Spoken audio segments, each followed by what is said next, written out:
All right, cool. All right, listen. This video is probably going to be one of my most important videos I've ever made in my entire life. So I'm just here to tell you that Lord of the Rings, Avengers, Terminator, Warhammer, everything is real, fam. I'm not joking, bro. Every single thing is real. Aliens is real. Everything is real. In fact, it's Pirates of the Caribbean is real. Everything, Harry Potter is real. Every single thing, One Piece is real. Attack on Titan is real. The Maze Runner is real. Everything is so fucking real, bro. It's actually like crazy. Like, how I've come to this conclusion. Firstly, this video is like years of me connecting the dots, bro. Over years. I mean years, bro. But I've watched quick backstory. I've watched so much films. I've watched so much TV. Prison Break is real, you know. Prison Break, especially with the company and shit. Squid Game with the VIPs. This shit is all real as fuck, bro. It's not a joke, fam. This is gonna be a long video still, but it's gonna be very, very truthful. This is actually mad, bro. Like, so basically, let me just say how I got here. Some guy called Sam Wise, was it Sam Wise? Some guy called Sam Wise just dropped a music video. I see someone commenting about it on Instagram, saying that he's gone mad. Oh, is he not Sam Wise? I don't even know the Don's name, bro. I don't even know who it was. But I always pay attention. This is what I'm trying to say to you, man. Oh, here, it's Sam Smith. I always pay attention to people. I don't even know who this guy is, bro. This is my first time watching him, fam. But I saw that people was going off about it, about the video or something. I was like, let me go read it and see. I'm looking to it, see if I can see any hidden messages. I'm kind of on that type shit, you know what I'm saying? I don't even know who this guy is, bro. Right now, my camera's not working mysteriously, but maybe it's for my own good, bro. But cause I'm about to like connect a lot of fucking dots right now, bro. You know what I'm saying? So listen, let's go. So somebody was commenting about Sam Smith music video. And let me just quickly say this. I've got an ability. I've always had it since I was a baby, bro. I watched all the Disney films as a kid, and I started to see like underlying messages through it, because I used to watch it over and over again, to the point where certain messages just jumped out at me, you know?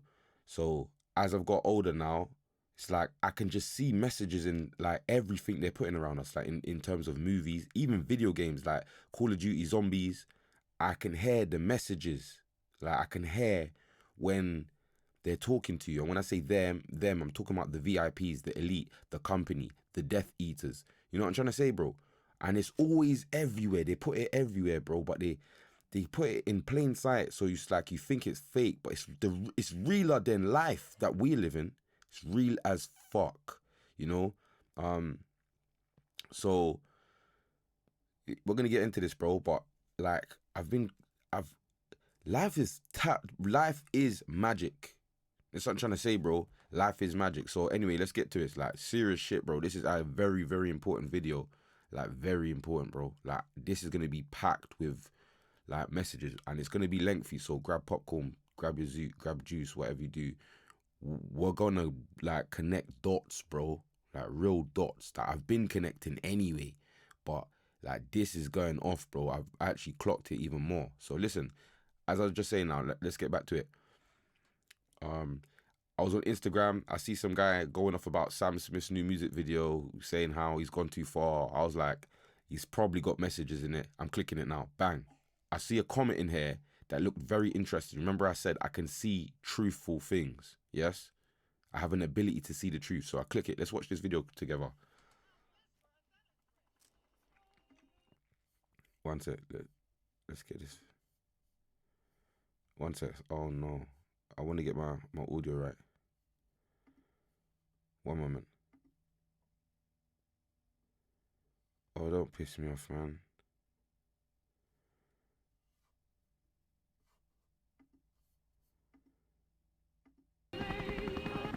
Now I'm going to have to stop the video just to check that, but at least I got that bit. So let me just keep playing. All right, so let's Now, bear with me. All right, cool. Yeah, we're live. We're live. All right, listen, now, bear with me quick. We're going to watch this whole music video. Some people might not like it, but it is what it is, isn't it? It's the messages they're pushing on us. Like, deal with it. You know what I'm saying? Like, so listen, let's go.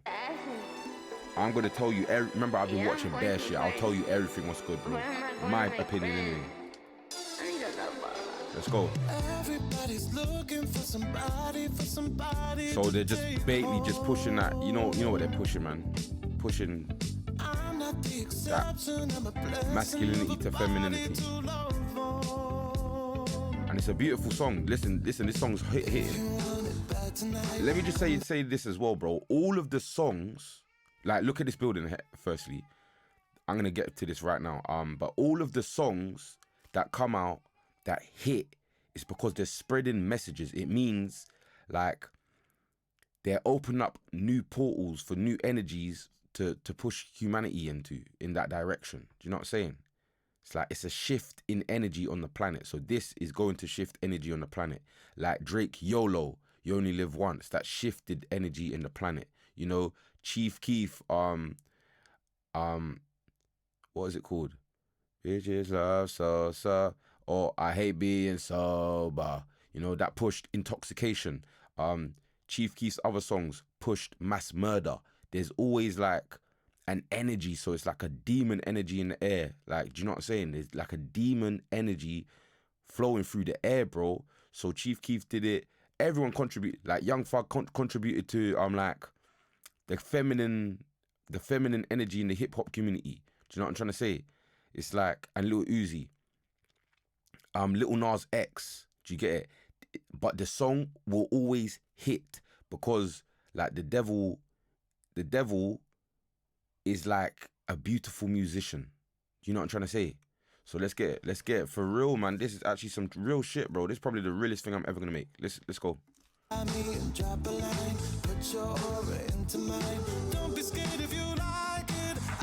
The mansion. Look at the mansion. Riches. Yeah. Now, remember I told, man, I've been doing this thing, bro. So wait, 1 second. Watch this. So that's that mansion, yeah? Bang. Let me get you on a separate screen. Cool. Now we could just, now we can slide back and forth like that. You don't need that one. What happened? Stop stressing me. Sorry, my guys. Bang. But I want you to go to your own screen. Cool. All right, cool. Eyes wide shut. I've done this all. I know what I'm talking about. Boom. Look at this place. This is inside that mansion, bro. Let's I don't even need to talk, bro. This is not about talk. This is facts what I'm spitting here right now. This is all facts. I've connected dots over years. I've been doing this, bro. I've been paying attention to the messages that are floating around me. You know, I was a kid. I was just a kid. And I just noticed that I used to watch so much TV when I was a kid. I started to like notice these underlying tones, bro. Nobody taught me this shit. I felt it, you know? I felt it. No, that's the trailer. So, eyes wide shut. Scene. You know what I'm saying? He knows what I'm talking about, man. Cool. Look, he's pulling up. Let's see. Look. So look, this is as he's pulling up. So he's going into this type of party, bro. You know what I'm trying to say? What's this? Look at everyone. Look at it. This is initiation place, bro. It's where you go to get initiated by the elite and shit. You know, these are the people that run the world. This is how they get down, bro. No cap. I'm not even capping, bro. This is not conspiracy theorist shit either. Watch this video. Do you get it? Watch this, bro.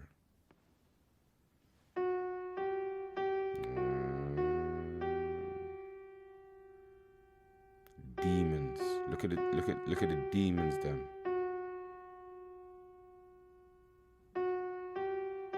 Do you get it?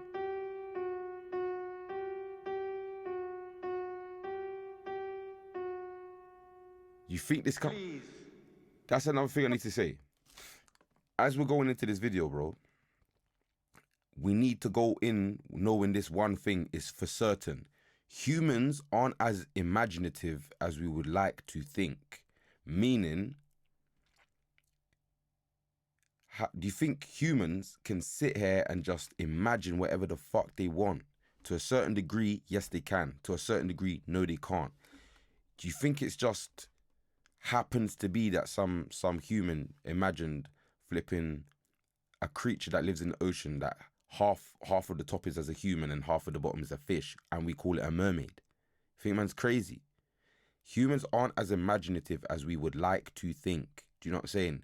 Humans are good at replicating what they've been shown initially, and then their imagination can run off of that. But before it's placed within their imagination, they can't really think of shit. Try to create a monster in your head, but without ever using any influence of any monsters you've ever come across in any cartoons, any movies, any TV shows. Do you know what I'm saying? It'll be pretty hard. And then all of a sudden you can come up with some crazy kraken or Loch Ness monster. Humans aren't as creative as we would like to think. What you can come up with a whole... So look, J.K. Rowling, for example. She can just say there's a wizarding world. Then there's forces in the wizarding world. There's Death Eaters. And the Death Eaters look just like these niggas anyway, look. Like, everything's the same shit, bro. Look, Death... Wait, one sec. Death Eaters. Let's look at them. When they're in the graveyard. That's what I'm talking about. Scene. Bro, I know what I'm talking about, bro. Man's been here. I've been alive. I can pay attention. Oh, here we go. And look it. Humans aren't imaginative as you'd like to think. That's what I'm trying to say, bro. This is all real as fuck. Oh, okay. Here we go. What? What are we saying here? Welcome, my friend. Death Eaters. The elite. The VIPs. All right, let's go again. Look. Look. Squid Game. The VIPs. What do you think? Like, I'm telling you, man, listen. I was just a kid. With 111 I was just a million... kid, bro. And I just, like, nobody talked to me about this, bro. I could just feel it after a little while, you know? You keep pushing the same shit, and it's just like, I'm starting to connect the dots. And I wasn't even the smartest kid, bro, to be honest with you. I wasn't even the smartest kid, bro. I wasn't that smart. Unfortunately, some urgent business has prevented him you seeing from attending. Are you seeing it? I find it hard to believe that. Come on, my bros. Come on, look. You can see that. So anyway, as I just showed, this is the eyes wide shut shit. Yeah, the initiation, the mansion where you go to get initiated into the elite to become a puppet. This is where you come to become a puppet, bro, and you know, do all kinds of sexual rituals. You know, now we're gonna get to the sexual rituals part, bro. So remember we said humans aren't as imaginative as we would like to think. You kind of have to put something in front of them, and from that, then they create. But it's hard for them to just create truly. You know what I'm saying?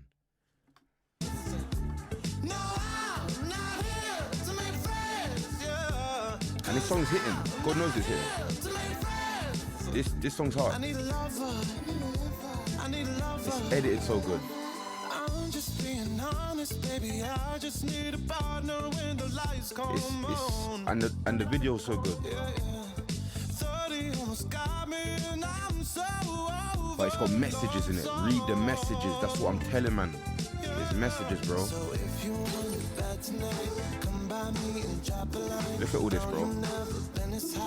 This is gonna be one of the realest videos ever, bro. Watch.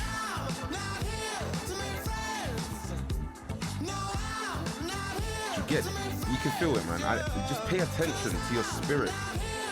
Feel what they're sending into your spirit, bro. And it's hard, though. Look, even this shot here is beautiful. Like, in cinematography, in cinematography, videography, even, what's it called when you do the dancing thing? Choreography. This is all beautiful. And what I'm trying to say is, whenever they are pushing, and when I say they, I'm talking about the elite, the ones at the top of the world, the 1%, the puppeteers. Do you get it?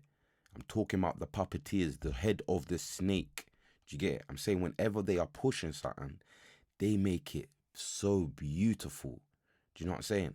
I don't really lean towards like this energy at all. And even though I'm very grounded in my own beliefs, I like men with women. I let people do what they're gonna do, but I like men with women personally. But it's not about that. I'm not attacking. I'm just saying, don't focus. You know what I'm saying? I'm saying they make it beautiful. Like, I'm grounded in my own faith. You know what I'm saying? Of my own beliefs. And I'm saying, this is beautiful. They package it so beautifully. You know? One sec again. Like, let's go to Little Nas X quick. Little Nas X. Before we get into this, yeah, I just want to say, I literally don't listen to shit. Like, I don't listen to nobody's music, bro. I pay attention to music, but I don't listen to music. Why I don't listen to music is because I don't even think people are good. I feel like lots of artists sound the same. They're not truly creating. As soon as I heard this, I was like, this is one of the best songs you're ever going to hear in your life. That's what I said, bro. I don't be listening to music, bro. Oh my gosh, these adverts trying to dap your man off. Listen, this is some real shit, bro. This is one of the most... Look how beautiful it is already. Look. We hide the parts Just of feel it, ourselves bro. we don't want the world to see. This is real what I'm talking about. This ain't a joke. We tell them no. We banish them. Look, but here, listen. we don't. Here we Welcome don't, to man. Montero. Look. Snake straight away. Brr. I'm not even on that. Bro, it's beautiful straight away. Listen to it. Listen to it. Ain't been out in a while anyway. Was hoping I could catch you throwing smiles in my face. Romantic talking, you don't even have to try. You're cute enough to fuck with me tonight. Looking at the table, all I see is reading white. Baby, you living the life and nigga, you ain't living right. Cocaine and drinking beautiful. I don't care if you're homophobic, and if you are homophobic, you're a liar if you say this don't sound good, bro. Because this is one of the best sounds I've ever heard in my life, bro. It's so well engineered. The production, you know, the vocals panning. It's beautiful art. And what I'm saying is the elite are masters of packaging like messages in beautiful art. That's what I'm trying to say. So like, look how beautiful this, bro. Look at it all. Listen to the song. That is, if you can hear that, bro. Look at the messages. Oh my goodness. This is what, look, it's tapped though. It's tapped, but this is beautiful like not beautiful messages, beautiful production. Listen. I wanna sell what you're buying. I wanna feel on your ass in the wire. I want the jet lag from fucking and flying. Shoot a shot in your mouth while I'm riding. Oh shit. That is truly music, bro. That is truly music. I am not joking, fam. I'm being dead serious. So now, going back to this thing now, I'm just saying they always package it so beautifully. We're gonna really get into this shit, bro. We're at the beginning. I pay attention. And remember I said I don't listen to nobody. I don't even know who this guy is, bro. I literally never heard one song of his. Or maybe I have it like if I'm walking like outside and it was on someone's radio, but I don't consciously know who he is. But I'm paying attention. Yeah. Awareness. This is beautiful. It's a song. It's a hit. Look at the messages there.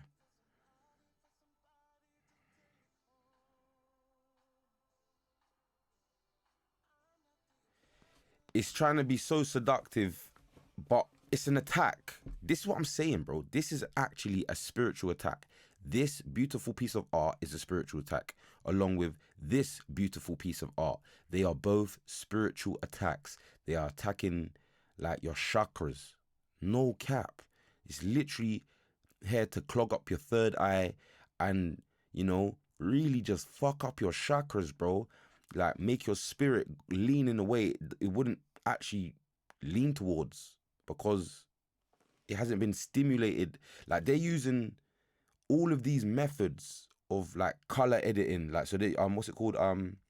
They're color grading. So they're overhyping stuff you'd never ever see. Like you would never see all these colors color graded out to this level. You wouldn't hear the song to this level because like they've got the masters of the world like working on it. And as I'm saying, as the masters of the world, quick thing again. Haven't you noticed that there's no Einsteins? Haven't you noticed that? Where's the new Einsteins and new Thomas Edisons and all that type of shit? You think they haven't been born? Of course they have. As soon as they're whoever's clocking that, oh, these ones are one of the Einsteins of that, they're getting scooped up. They're getting scooped up by the elite straight away. Brrr, locked down. Have you not clocked? Oh, when's the new Einstein coming? You know, in my lifetime. I don't want to hear nothing about no Bill Gates or that. He's not Einstein. You know what I'm trying to say? I'm just talking about Einstein shit. Einstein was in a time where it's like, he didn't know shit. And he's there like, gravity exists. What the fuck, bro? You know what I'm trying to say? Gravity. Flipping Thomas Edison, figured out a light bulb. But that man was using flipping oil lamps. You know what I'm trying to say? Where's the new Einsteins in our generation, in our time? They're not public. They'll be rock stars. You think Einstein wouldn't be a rock star right now with all the social media, bro? Will be on top of the planet. Do you get it? But they ain't popping up. And the reason they ain't popping up is because as soon as they do emerge, they are being captured. Call it captured. Like the elite will just turn up. Yeah, we heard your special. We're taking away like to our facilities. Brrrm, or however the fuck it goes. I know it's going like that though. You know what I'm saying? I know that. Anyway, let's get back to it. Anyway, you don't even need to go into this that much. Anyway, boom. I pre that video to that point. Yeah, I'm scrolling at the comments just to see what people's thinking in it, and I see a very interesting comment. One sec. Let's look. I'm gonna keep scrolling. So boom, I'm reading all these comments. I miss the writing on the wall days. So basically, just so Bately out in the open. I think they're saying. There's a comment here, man. The hell has humanity turned into? I miss the days when Lady Gaga used to be the weirdest. What the fuck, bro? She ain't even weird, fam. Something about Slanesh. Oh, here we go. Look. Sam Smith. So look right here. I saw this comment. I'm like, what the fuck does this mean? But I'm telling you, I have an ability to read into shit. I've had it since I was little when I was watching Disney films, bro. You know, I used to watch flipping, like even in Lion King when they're flipping, what's his name? Simba links up with Nala out in the wild. You know, after Simba's run off and he's grown up, yeah? That was tense energy, bro. As a kid watching that, I'm thinking, raw. You can feel that they want to fuck. And you're just a kid. You're just a kid watching it, but it's just like, I think they want to do something dirty. 100%, bro. These niggas finna fuck. But you don't even know what fucking is. But because of the energy of watching it, like The Lion King, you could just feel like, I think something like fucking. But I was never exposed to that shit. But just by watching Lion King, when they're all up in each other's face, I'm thinking, ooh, that's tense energy. You know what I'm saying? As a kid, bro, I'm like, they're finna fuck, but I don't know what fucking is. I'm not saying they're finna fuck, but I can just feel, now I'm big, I'm be like, oh, that's, they wanna fuck energy. But when I'm little, I could just feel it. Imagine, there was a kid near me the other day watching one of them Lion King scenes. Cause I remember being little and it was so tense, I paid attention to his face. The kid started covering his eyes. Do you know what I'm saying? The kid started covering its eyes. Cause it was tense energy, and I went to the parent. I was like, see, cause I told the parent I had girlfriends in nursery and shit. Cause like the reason I had girlfriends in nursery and shit, I was watching flipping Disney, like Aladdin with Jasmine. So when I'm stepping into the class, I'm thinking, where's my bomber Clark Jasmine in this bitch? You know what I'm saying? Like I'm looking for my Jasmine. You know what I'm saying? You know what I'm saying?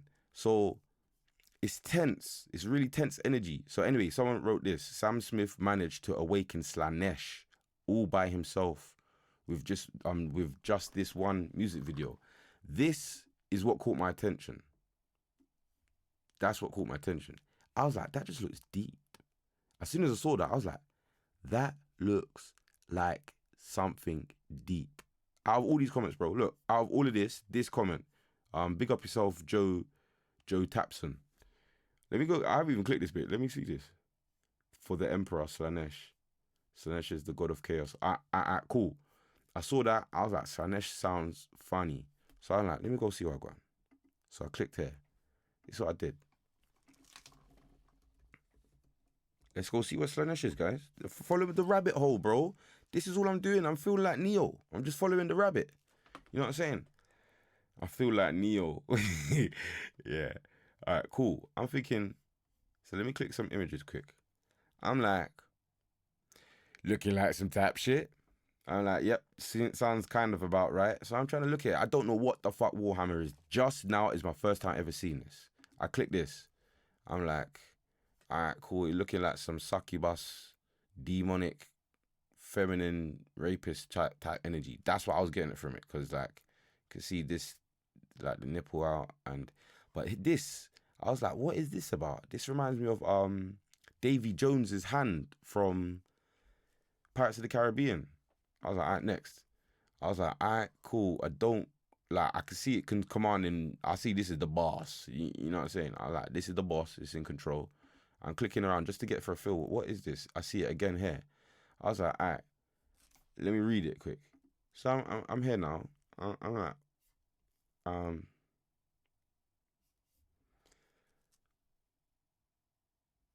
what does Slanesh do to you? That's what I clicked open now. And now it says, Slanesh is I don't really want to read it like that, but Prince of Pleasure, dedicated to pursuit of earthly gratification. The pursuit of earthly gratification. Do you know what that means, my boys and girls and women, ladies, guys? You know what I'm saying? This means, what can I get right now, but I'm sacrificing all later on? Meaning, what can I get in this one life? YOLO, you only live once. What can I get right now at the expense of the hereafter? Heaven, the afterlife. I was like, sounding just about right. Because as soon as I watched it, remember I said I pay attention to shit, bro. As soon as I watched this, I'm paying attention to his location. I'm like, oh, he's inside that mansion from Eyes Wide Shut. I already just showed you, man, that. So I was like, okay, so he's basically in the mansion where you go to do an initiation. So I'm just turning off the music quick. Like, I'm like, all right, cool. He's doing initiation. Do you know what I'm saying? Look at all this. This is super tense, bro. Like, this is tense. Like, I'm telling you, these images, like, on whoever remembers Top of the Pops on TV, this would not be allowed on Top of the Pops. You know what I'm saying? This is so standard now, though. Do you know what I'm saying? And I'm just trying to say, look where they are. And look at the desires. You can see the desires. You know what I'm saying? Let's go back to that. Wait, which way is it? Oh, that is really driving me there. Okay, here we go. So look, the pursuit of earthly gratification, meaning I want everything right now in this life, and the overthrow of all decent behavior. I was like, this is sounding spot on, because that is what this all is. As well as hedonism, I don't even know what that is, and pleasure for its own sake. It is the god of obsession, the master of excess in all things. Excessive. That shit is, this is excessive. Look. It's pretty excessive, bro. And like, this is real.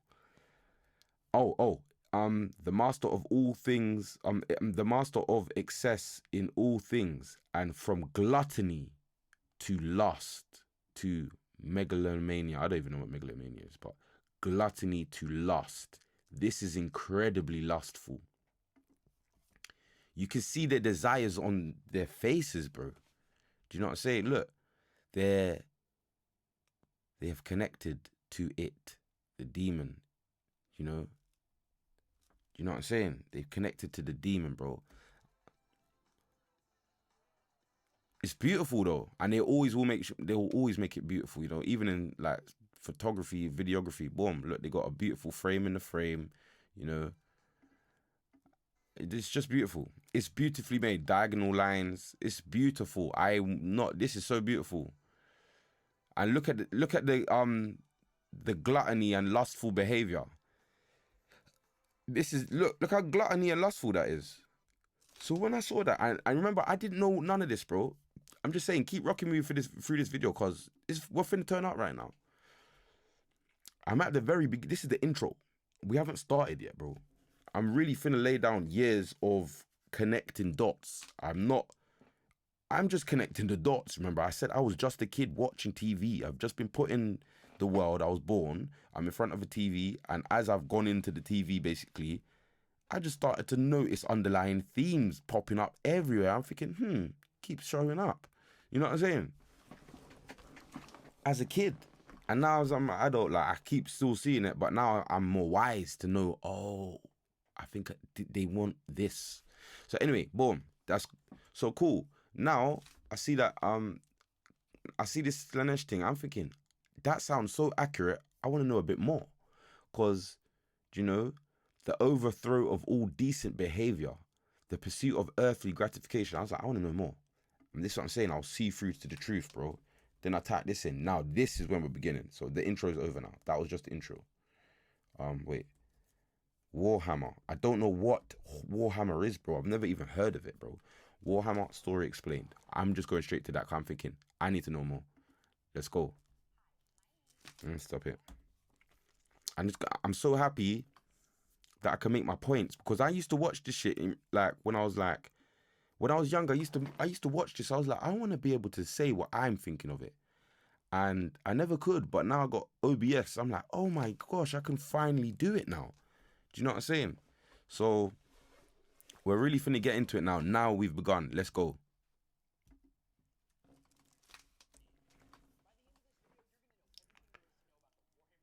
Let's go straight forward.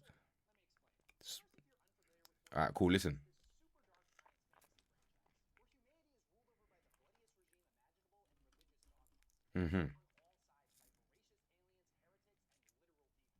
Okay.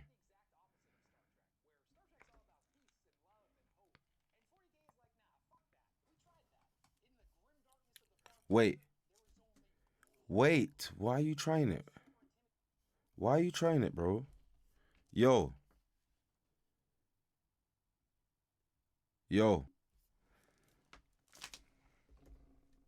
Of the 40K timeline and right, let's boil go. it down to just the basics. Just those critically important time periods that you need to know about in order to understand 40K. Because if I was to try to explain the plot of all of those books in order, we would be here for like 10 hours. So with all that out of the way, let's dive in where the timeline truly begins. Guys, this helped me to understand just now, even though I already know, bro, this made me clock we're in a fucking movie. Just before I play this, let me just show you one more thing, because I really need you lot to understand. They've been telling us everything in the first place, bro. I am not capping to you. This is all, look. They've been telling you the whole time, bro, and I'm telling you, it's because I'm watching it as a kid, I could just hear what they're telling me, bro. Pirates of the Caribbean. Ghost story scene. Just so you know, as we're going in, you know what the fuck I'm talking about. Yeah? Let's go.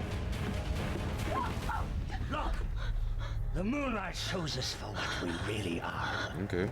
We are not among the living, and so we cannot die. But neither are we dead. For too long I've been parched of thirst and unable to quench it. Too long I've been starving to death and haven't died.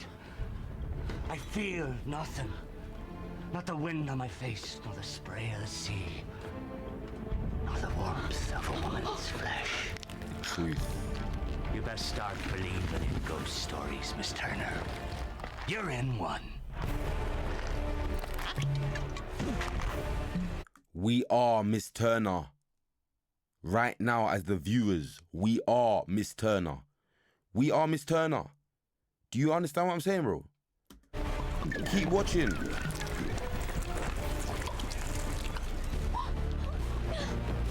And that's us once they've broken that. Like, it's not just about waking up, going to work, and, you know, buying a house and buying a pet dog and making sure you got a new car.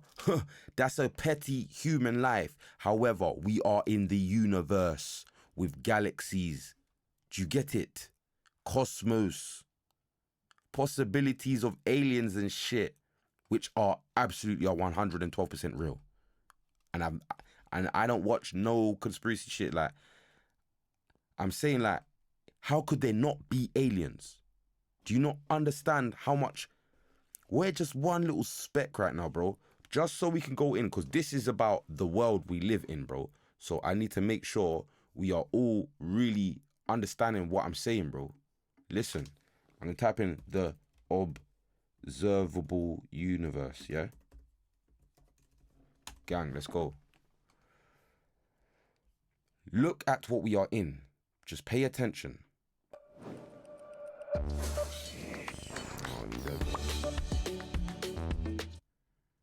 The observable universe is simply the part of the universe we can see. Cool. We can think of the Only that we observable can see. universe as sort of like a Oh, no, man. spotlight centered on wherever you're standing right now. And you can see to the edge of your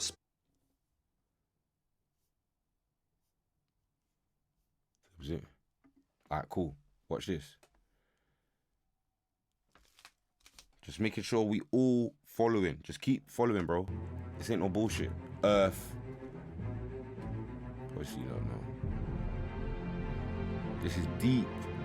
I'm trying to let you lot understand, like, we are definitely being lied to about everything. But we're not too. They're just making you feel like what they're telling you in the films is fake, but they actually told you the truth, bro. Can you handle it, though? That's the thing. Can you handle the truth? Now, look, we're getting into it. That's our big, giant sun. Let's go. Okay. Oh, a speck of dust.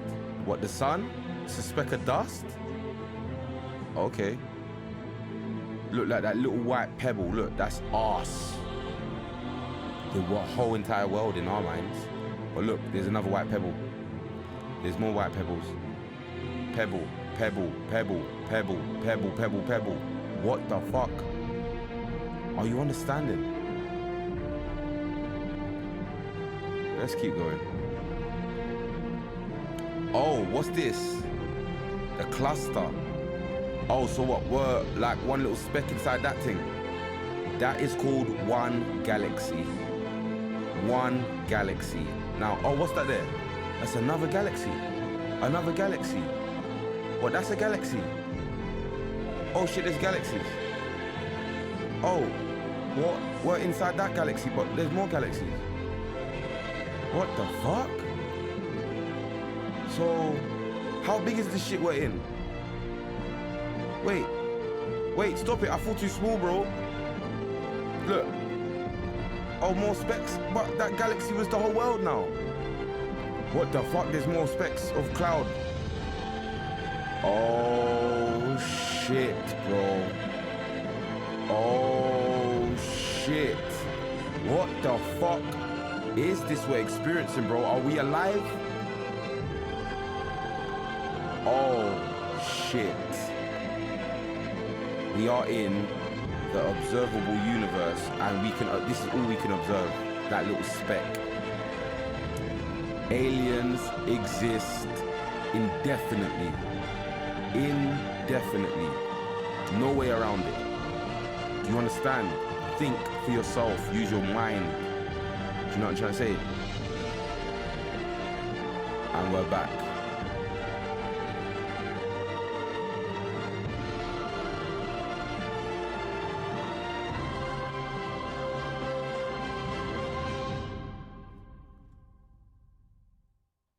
Okay. And then you know what happens?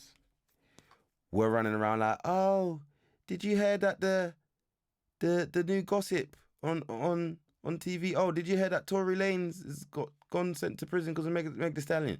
Bun all that shit. That's a distraction. Free him up though. Free up the man them. But that is the distraction, my boys. Like, do you know what I'm trying to say?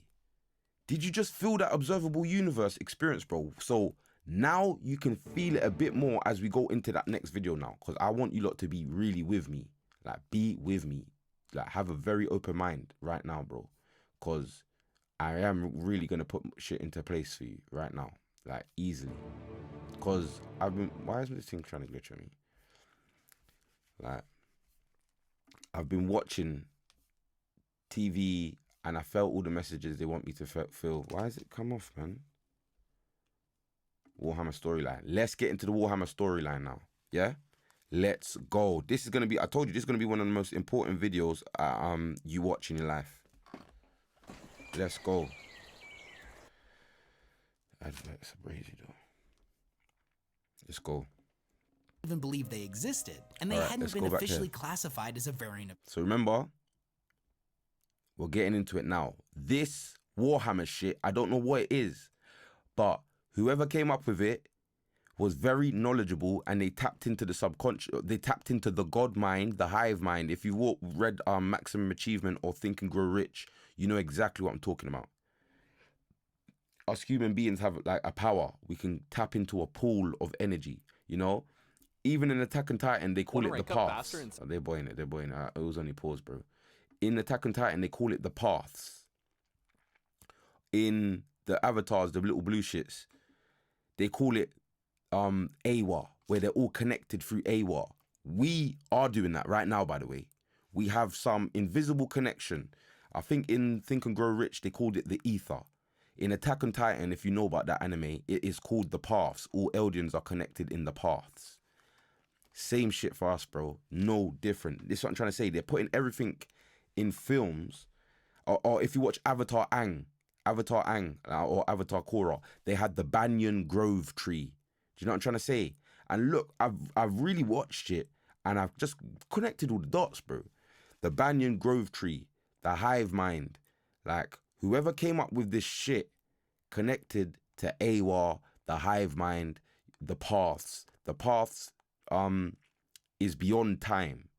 So it's like the past, the present, the future, all in one place. It has where everything will be is within that place. It's a bit deep, but just pay attention, bro. This is all absolutely real, and they're just trying to mask it on some, oh, it's a board game. I think it was a board game. I don't know what this shit is, but I know this shit is real. I have the ability to know what is real and what is fake. Let's get into it. Heaven and its surrounding events can arguably be said is where the timeline of 40K begins. To understand this, we need to know about the Necrons and the Old Ones. You see, before the Necrons became the undead metal robots that we know, I don't know nothing about this. I'm learning it with you right now. Known as the Necron tier. Most records on this time are unfortunately incredibly fragmentary, and what we do know is mostly derived from ancient Eldar myths and legends. A species who's famous for speaking in 99% metaphors and 1% facts. It's a Necron. So you have to take all of it with a little bit of a grain of salt. The Necron tier were a frail and dying people. They lived next to a super radioactive sun that caused cancer to run rampant through their society. They were, however, incredibly tenacious and refused to give up. They sent their people out into space to find new homes and were ultimately successful, populating many new planets. However, the curse of their homeworld would inevitably follow them into the stars, and generation after generation would still be afflicted with terrible radiation sickness. Now, all hope seemed lost for the Necron tier, but that all changed when they encountered an incredibly advanced alien species known as the Old Ones. Their technology was absolutely insane, and they seemingly had Now, guys, there's a place called DMT. It's a place. I don't care what nobody wants to say. It's a place. And the way this creature is positioned its arms really reminds me of some DMT entity. Do you know what I'm saying? Now, I just want to put that out there. DMT is another. DMT is related to all of this. Let's keep going. Unlocked the secrets to immortality. Now, the Old One's primary goal was to seed life throughout the galaxy. They unlocked the secrets to immortality. Do you understand? Let's go to Rick and Morty now. I'm just gonna do it like this, bro. This is how we're doing it, bro. Cause this is how my mind works. And watch, Rick and Morty. Morty breaks leg scene. Breaks legs. Now watch this. Listen to what Rick says. Wait, huh? Here we go. Watch this. Listen.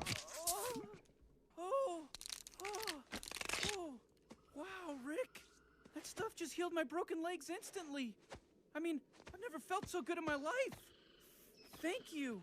Don't worry about it, Morty. Just come help me get these seeds, all right, buddy? Sure thing, Rick. Not that you asked, Morty, but what just happened there is I went into a future dimension with such advanced medicine that they had broken leg serum at every corner drugstore. Oh, they stopped right just at the bit. One sec. I'm not clicking on short again.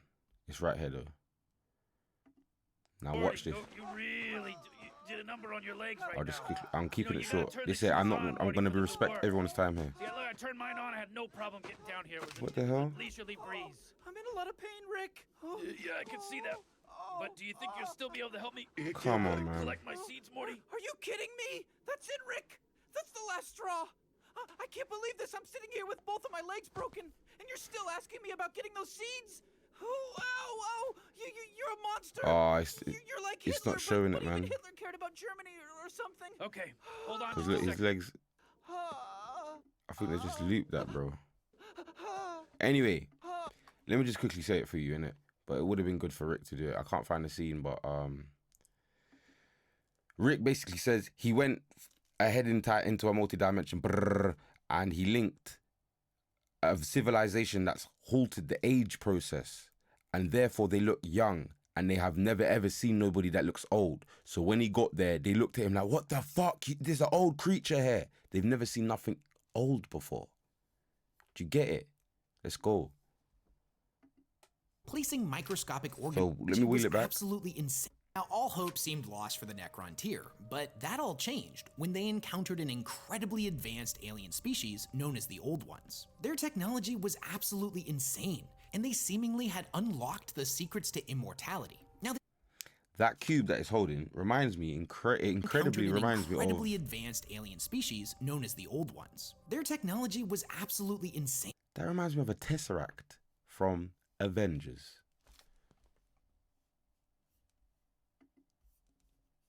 A Tesseract. That's what it looked like. Oops.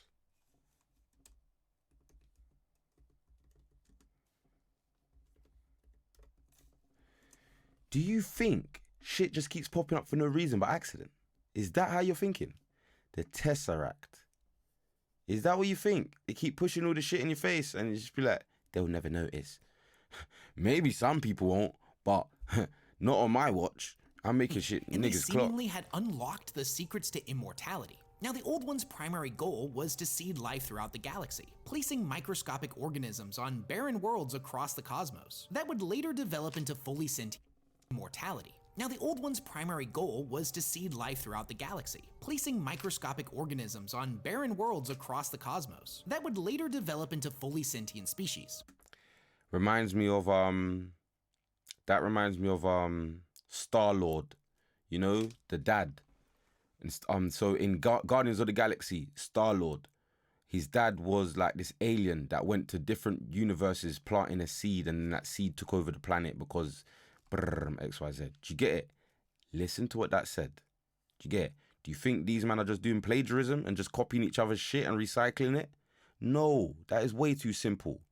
How about they are regurgitating the truth in different versions? How about that? They are just regurgitating the truth over and over and over again in different versions, bro. Just in your face, hidden under a storybook, a fable. But it's not a fable. Let's go. And it's even rumored that the Old Ones played a role in the development of our own species. When the Necrontyr encountered the Old Ones, they begged them for help, but unfortunately the Old Ones would end up refusing them. Now, they were sympathetic to the Necrontyr's plight, but... That reminds me of some shit out of Star Wars. I haven't actually watched Star Wars, but it reminds me of something out of Star Wars, and it reminds me of that fat thing out of Blade. You know that fat thing they was burning with the flashlights, if you know what I'm talking about. In Blade, they was burning that fat creature. Anyway, I remember I said as well, I'm going to keep reiterating it. Humans are not as imaginative as we would like to think. Do you get it? The detail on this, it exists, boy. 100% this shit exists. It does. They told them that their fate was their own, and they were the masters of their own destiny. and that the Old Ones just didn't want to get involved. Now this infuriated the Necrontyr and they declared war on the Old Ones. And this went about as well as you could expect it to. The Necrontyr were nowhere near as capable as the Old Ones, and basically got stomped into the dirt every single time they attacked. Now this would all change when the Necron discovered a new species known as the Catan, who were basically giant, formless, star-sucking vampire star gods that were masters of the physical universe. Are you telling me a human sat in his room as having a coffee and it thought of all that shit? Look at how horrifying that shit is, bro. Do not try to capture me as if, bro, that's real. That is real. There are star-sucking vampire star gods that were masters of the physical universe. They are real. They're just pushing it in your face. Remember, we are Miss Turner, Pirates of the Caribbean. You better start believing in ghost stories because you're in one, Miss Turner. And we are Miss Turner. This is the ghost stories that we need to start believing in. Each and every one was a wielder of absolutely godlike power, and they told the Necrontyr that they also had a deep-seated hatred of the Old Ones. And if the two species were able to form some kind of alliance, they would be able to work in tandem and wipe out their ancient enemies. And if this wasn't good enough, the Catan also promised the Necrons the secrets to immortality. Their people would not know another day of suffering. And this sounded too good to be true for the Necrontyr, and that's because it kinda was. You see, this immortality would take the form of their physical bodies being burned away, and an engram copy of their consciousness being downloaded into robotic mechanical skeletons. Their new bodies were made out of this miraculous metallic substance known as necrodermis. Do you get it? So they basically did the deal with this alien species and it melted their physical form, but their spirits and their consciousness got downloaded into some special metal that is organic and living. This metal is alive, so they basically bonded their spirits with this living metal, and now that's what they are. They don't have their fleshy forms no more. An incredible living metal that had the ability to repair itself. This was a substance that was originally developed by the Necrontyr and had been used in most of their starships. Not only was it incredibly durable, but it offered a lot more protection than their flesh bodies, and their warriors could regenerate from any wound that didn't completely obliterate them. This whole process was known as biotransference, and the entire species was subject. Biotransference. Oh, so I don't even know. Listen, I only just found out about Warhammer, bro. So there's something called biotransference now. Oh, so that writer was sitting at his desk, having flipping coffee, and he said, there's going to be something called biotransference. That's what you're trying to sell to me. That's what you're trying to sell to me. That this nigga was at his desk, and he was like, this world's going to be so deep that these alien species are going to download their consciousness into this living metal, and I'm just going to call it biotransference. Biotransference. Human beings are not as imaginative as we would like to think. How about that? To it. Now, this was the day that the Necrontyr species died. This reminds me of something. What does it remind you of? This reminds me of Terminator. Let's go look. I'm telling man, bro. I'm telling you, this is one of the most important videos in history right now. Not even on, it's not about me. It's not about me. It's about the truth. Do you get Terminator? Terminator 2. There was that robot scene. Look. So you mean to tell me whoever made Terminator 2 or Terminators, whatever one, came up with this same metal creature, robotic metal creature, and however this person, look, is man crazy, bro? And you're trying to tell me whoever wrote Warhammer, I don't know who it is. I don't even know what this is, bro. What, you reckon they're just copying each other? No. In their place was it's simply real. the Necrons. It's real, bro. It's not about them copying each other. They are simply not copying each other. It is simply deeper than what we think. Do you get it? It's simply deeper than what we think, bro. And the entire species was subjected to it. Now, this was the day that the Necrontyr species died, confined to the halls of extinction. And in their place was simply the Necrons. Now, together, the Necrons and the Catan would strike back against the Old Ones, and their combined might was enough to put them on the same level. Harnessing the Catan's limitless energy, the Necrons were able to make weapons of inconceivable power. The war between the Necrons and the Old Ones was the largest the galaxy had ever seen. It spanned from the galaxy's core all the way to the galactic rim. Now, during this war, there was a point when the Necrons suddenly realized that they had been tricked by the Catan, and the Catan had used biotransference in order to separate them from their souls, which they then subsequently devoured. Needless to say, the Necrons were pretty pissed, and retaliated by attacking and destroying— That reminds me of something. This image here reminds me of something. Does it remind you of something? Reminds me of this. One moment. Reminds me of this. Red Skull. Infinity War. Here we go.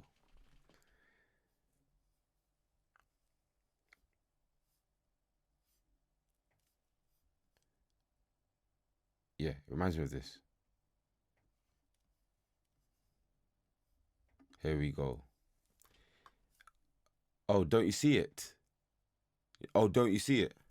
Remember, I've told you lot, I am just a kid watching lots of TV. And I can just keep hearing that this thing, there's a message that the flipping TV keeps telling me. I was just a kid. I don't know none of this shit. So you can't see this, yeah? Do you think they're you think this is like some form of plagiarism? Or do you think it's deeper? the individuals they— You better start believing in ghost stories, Miss Turner. Because you are in one, by the way. If you didn't know, we are all Miss Turner. Okay? This is Red Skull. once worshipped as gods, shattering them into thousands of pieces, and binding each of these shards into what were known as Tesseract vaults, and then subsequently used these shards as weapons. And look, it was around this time— Wait, Tesseract. I just said it looks like flipping Red Skull out of flipping Avengers, where there is a Tesseract in it. They're talking about a Tesseract now. I don't know what Warhammer is, bro. So you know I'm not capping. Look, man's only 4 minutes into the video, bro. I'm trying to tell, man. Life is deeper than we all even know. And the moment we want to know how deep it goes, we have to watch TV. When they told us TV's not real, they lied.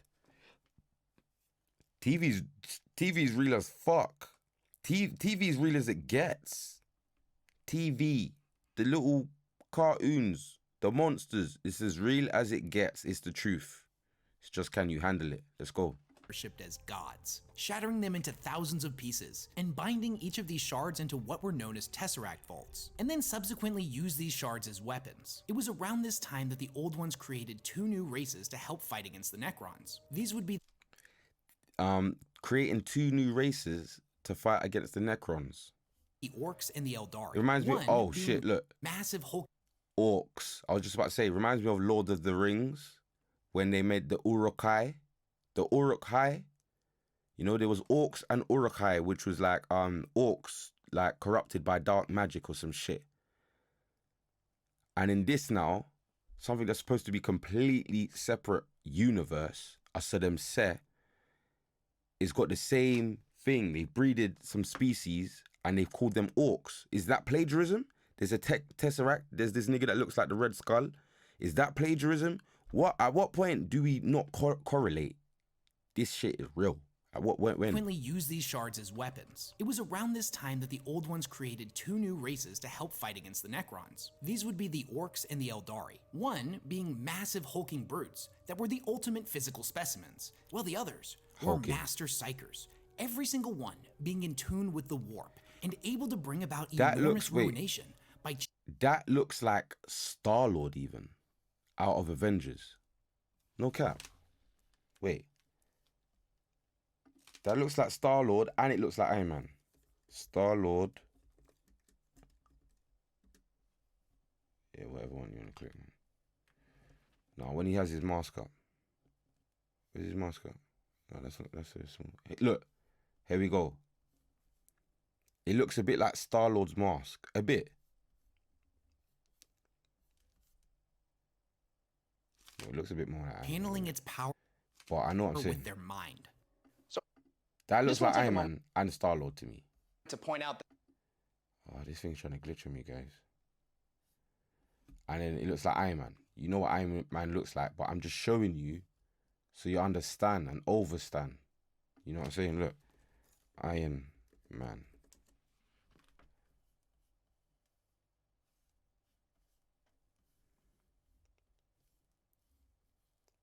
Here we go.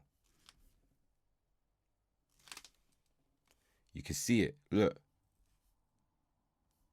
You see it? Cool. Let's go. At this point in the timeline, we have a race of vaguely Egyptian ghosts trapped inside robot skeletons fighting against an entire race of psychic alien god frogs who have created a race. God frogs? Psychic alien god frogs. Sounds interesting to me. Reason being is, remember I said DMT? Watch this now.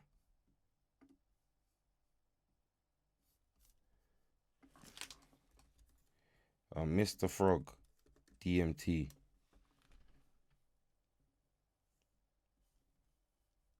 Videos.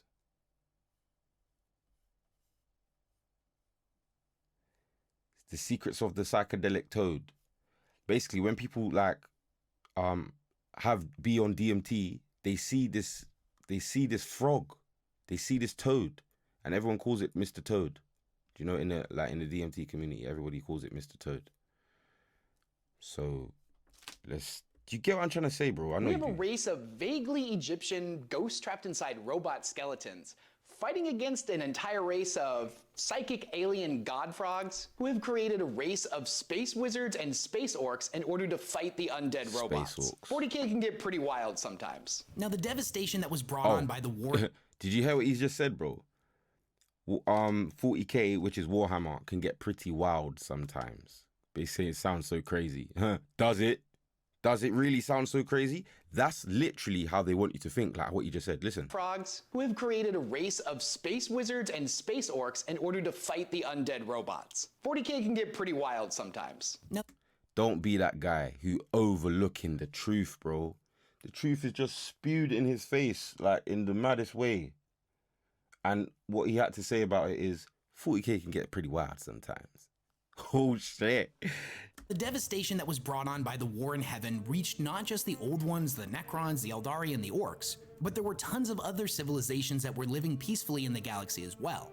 And they all ended up getting caught in the crossfire at one point or another. And this war spanned millions of years, so the amount of untold destruction and lives lost is truly uncountable. And the warp isn't just called the Sea of Souls for nothing. It's where the souls of sentient creatures go when they die. So the amount of angry and terrified souls that were lost in this war started flooding into the warp in mass. And this would have some very particular... That reminds me of like Hercules, where Hades, you know, they had that river of death shit, where Meg was swimming and had to put his hand, like Hercules put his hand on and his hand started turning old straight away. Do you get it? Everything is connected, bro. The fuck? Just, what the hell? Ramifications, but we'll circle back to that in a second. Now, it was around this time that the Necrons started experimenting with Blackstone, an incredibly bizarre material that has the ability to either channel and amplify the energies of the warp, or nullify it completely. So the Necrons built massive spires made out of Blackstone and placed them on thousands of worlds across the galaxy. Hundreds of thousands of years later, these would be known as the Blackstone pylons. Fair enough. They're calling it Blackstone, but this is sounding like pyramids to me. Do you know what I'm trying to say? It's like, they placed the pyramids everywhere. Do you know what I'm trying to say? They're calling it Blackstone pylons, but it's like they're placing like pyramids everywhere. Cause like, you know what I'm trying to say? Let's go. Now, the Necrons' original purpose for these isn't really stated, as their major significance to the storyline wouldn't really become apparent until around the time of the Black Crusade, but I'm getting ahead of myself. As creatures solely of the physical universe, with no ability to manipulate the warp themselves, fighting against a race that was all about psychic powers, it's pretty easy to assume that the Blackstone pylons were meant as a defense. Even this, you know what this just reminds me of now? You know in Avengers, when Thanos first sent the invasion and they had them giant things in the sky and shit, and them little shits that look like this, bro. The very first Avengers, the very first link up. Do you know what I'm talking about? Those giant things flying in the sky, bro. Network, as negatively charging their energy, could create a massive nullified area of space-time where psychic powers couldn't be utilized. And this would serve as a powerful defense network against their enemies.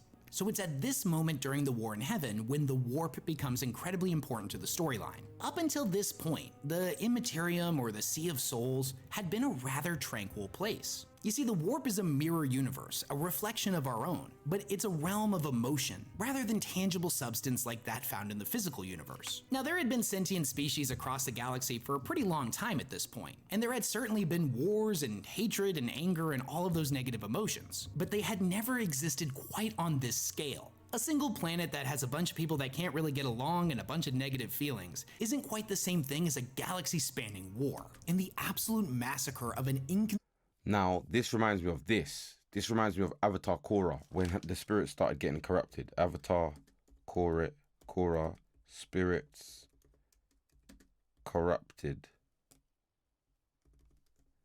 Watch this.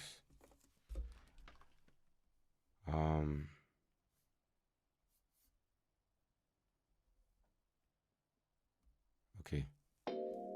If I make a stitch, Stop it. Oh my gosh. I'm gonna have to buy premium, bro, but that's them bullying me.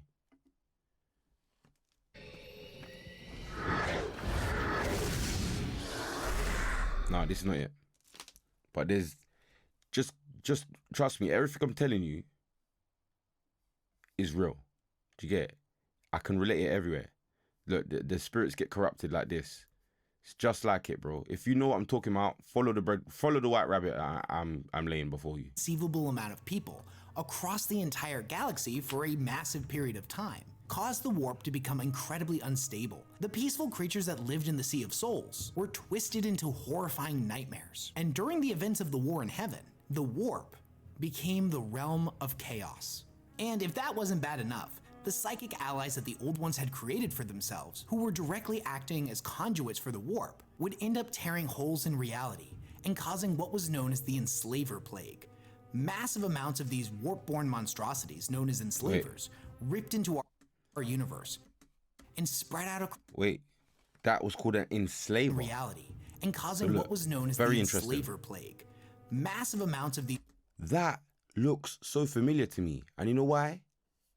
It's called an enslaver, they call it. Look. Griever from Maze Runner.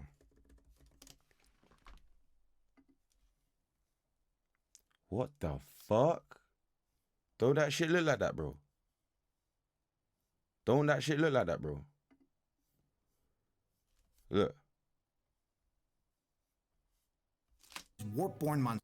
You can see what I'm saying, bro. Known as enslavers, ripped into our universe and spread out across the cosmos, devouring any sentient life they could find. They flooded into the Old Ones' bastions, drawn to them like moths to a flame.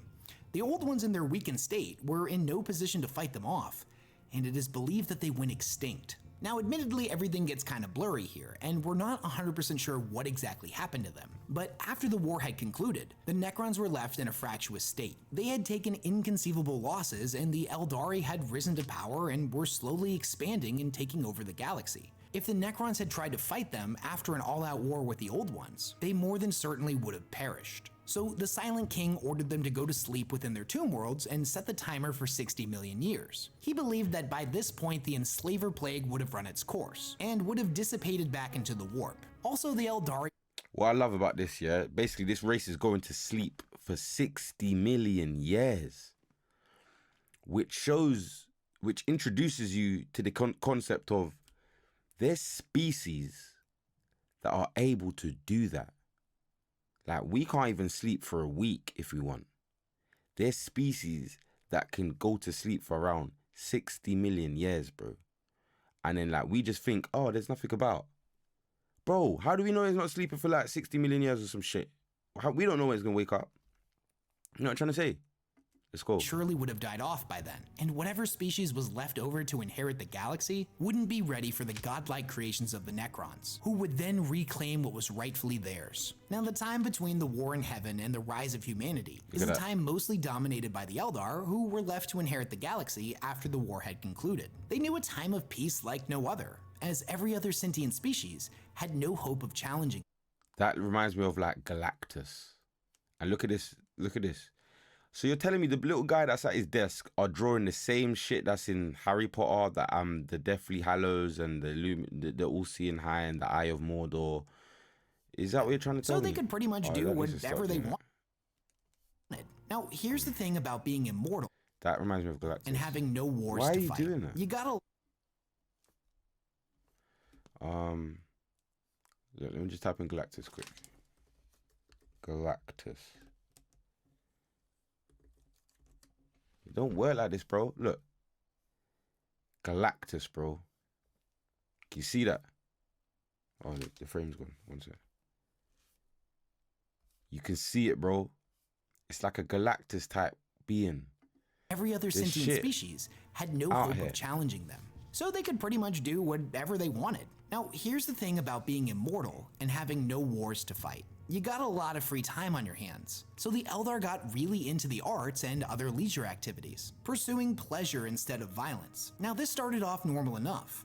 At first, they pursued music, poetry, sculpture, theater, and pretty much any artistic pursuit you can think of. But over 60 million years, these pursuits of study started getting boring to them, and their desires started to take on a much more hedonistic and depraved form.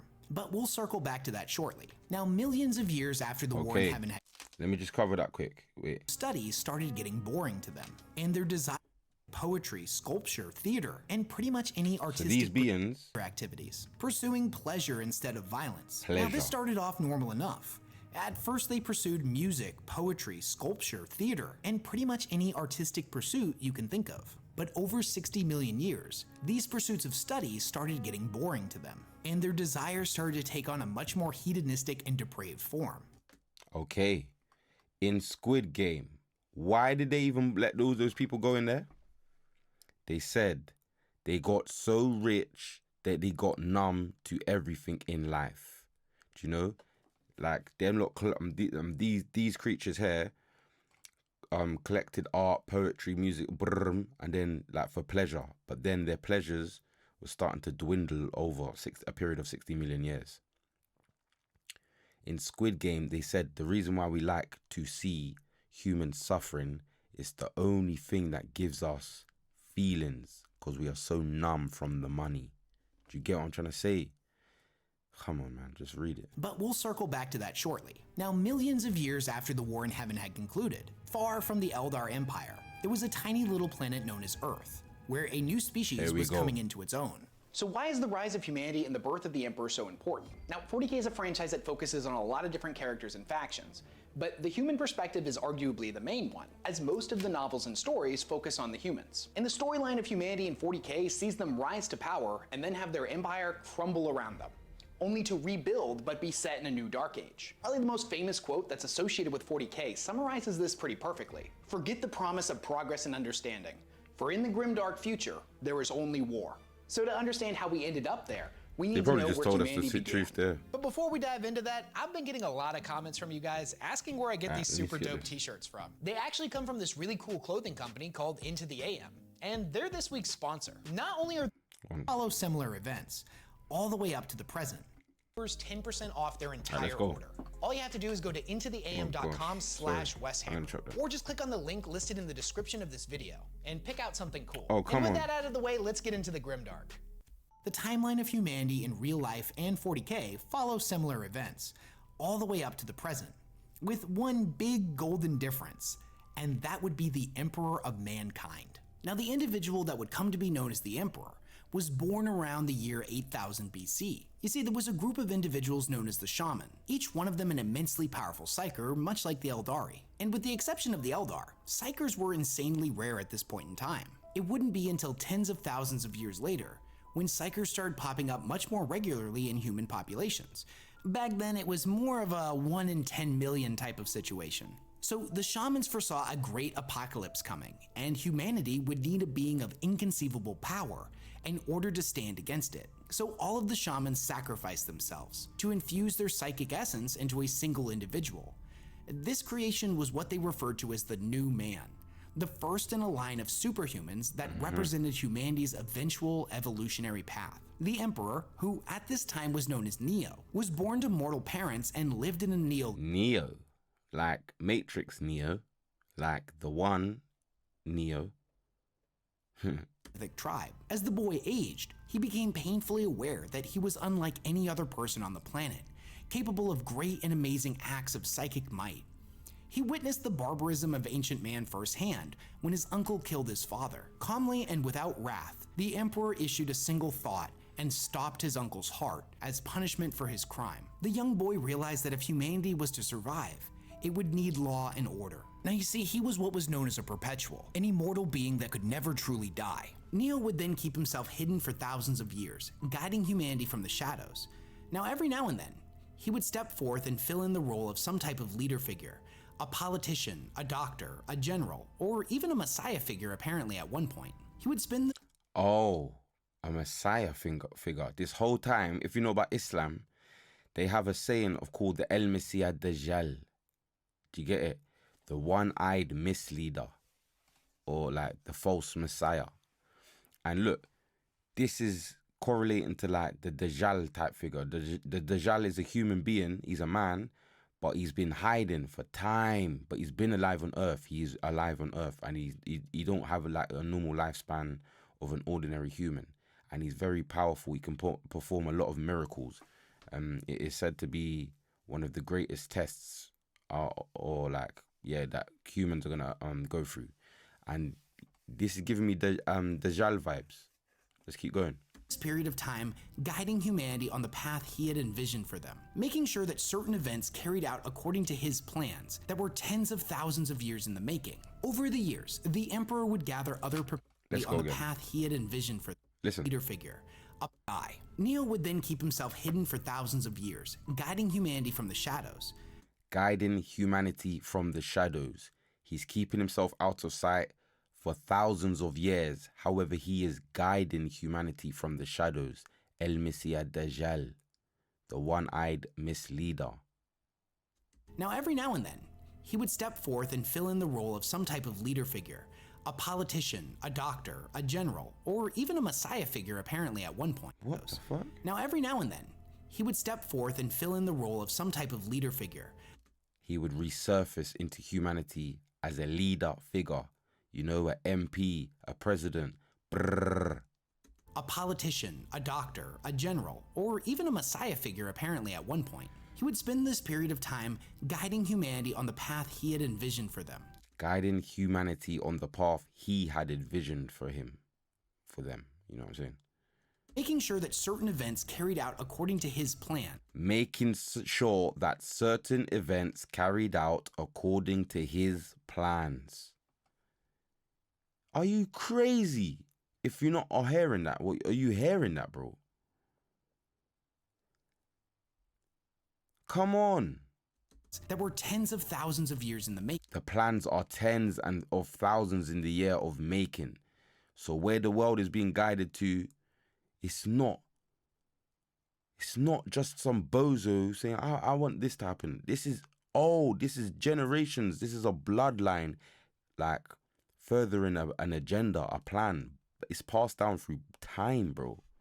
You know, thousands of years. That means that bloodline is ancient as fuck.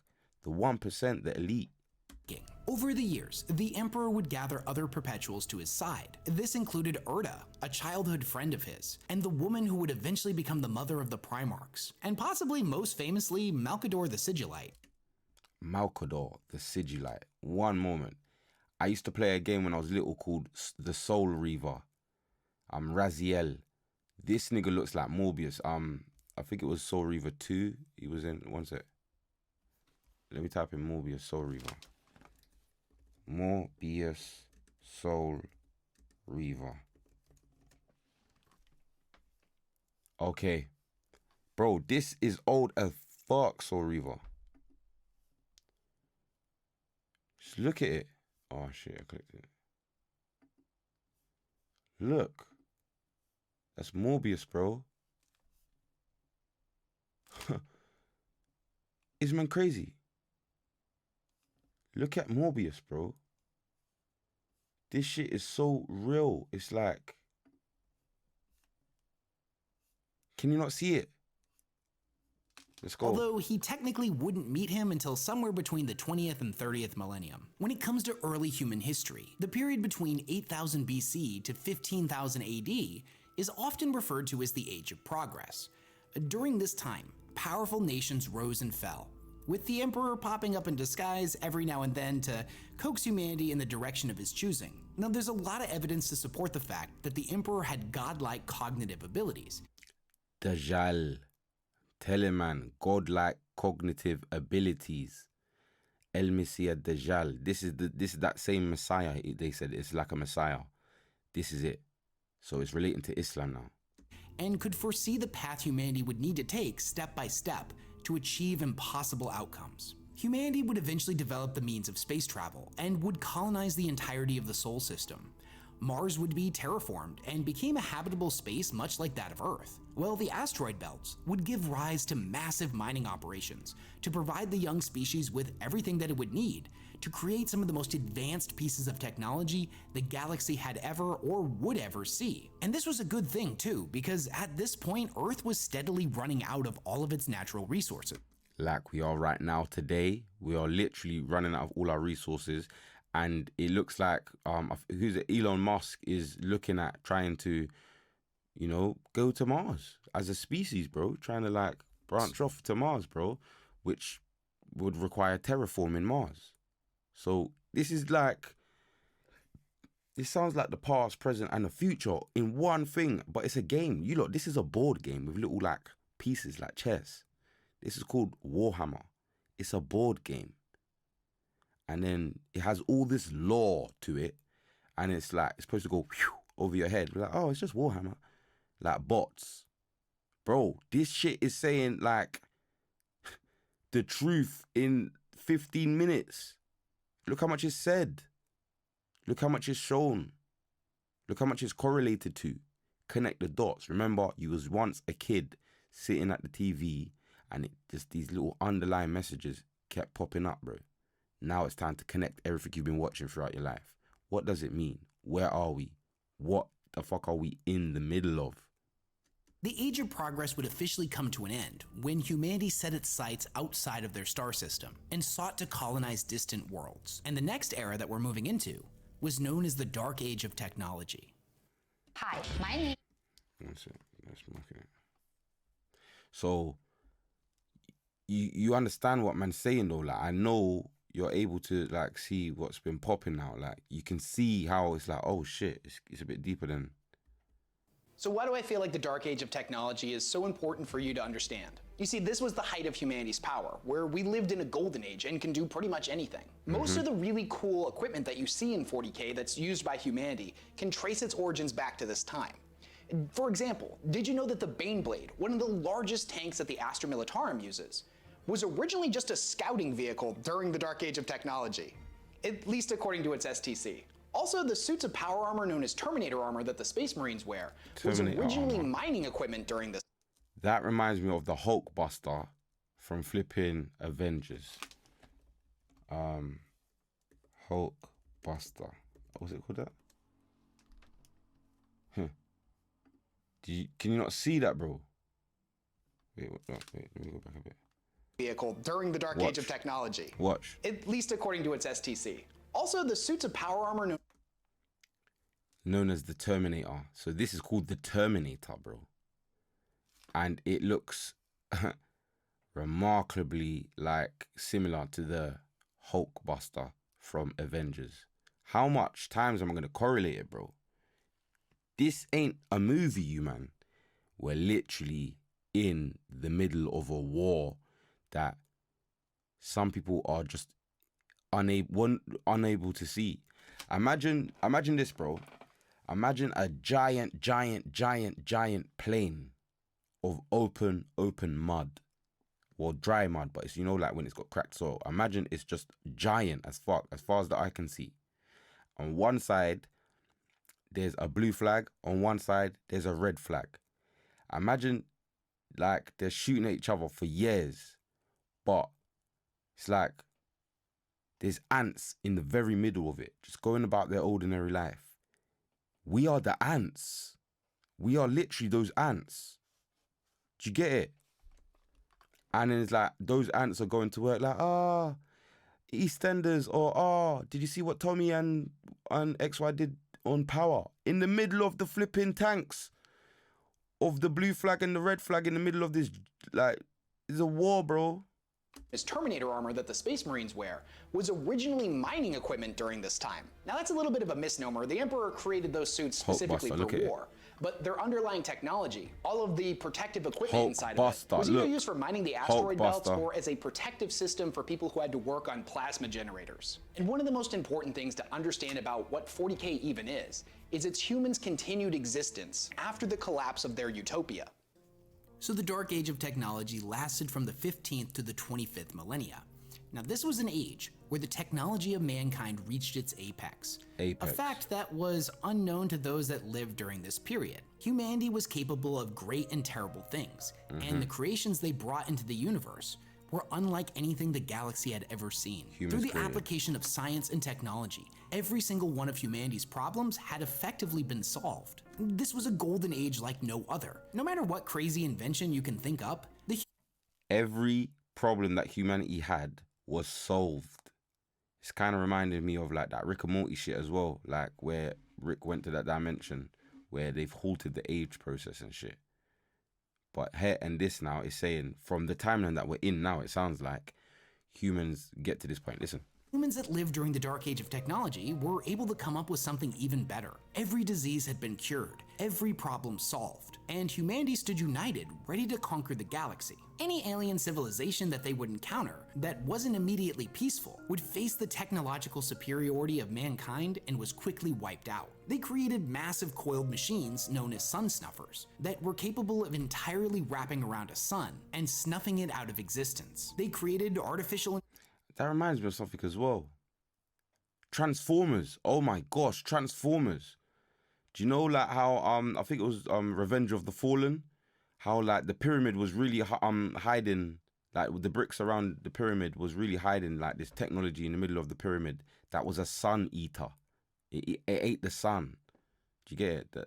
The Fallen. You know what I'm trying to say. All right, let's go. Intelligence banks known as STCs or standard known as sun snuffers that were capable of entirely wrapping around a sun and snuffing it out of existence. They created artificial intelligence banks known as STCs or standard template constructs that contained the sum of all of humanity's knowledge and were capable of utilizing that information to create new machines.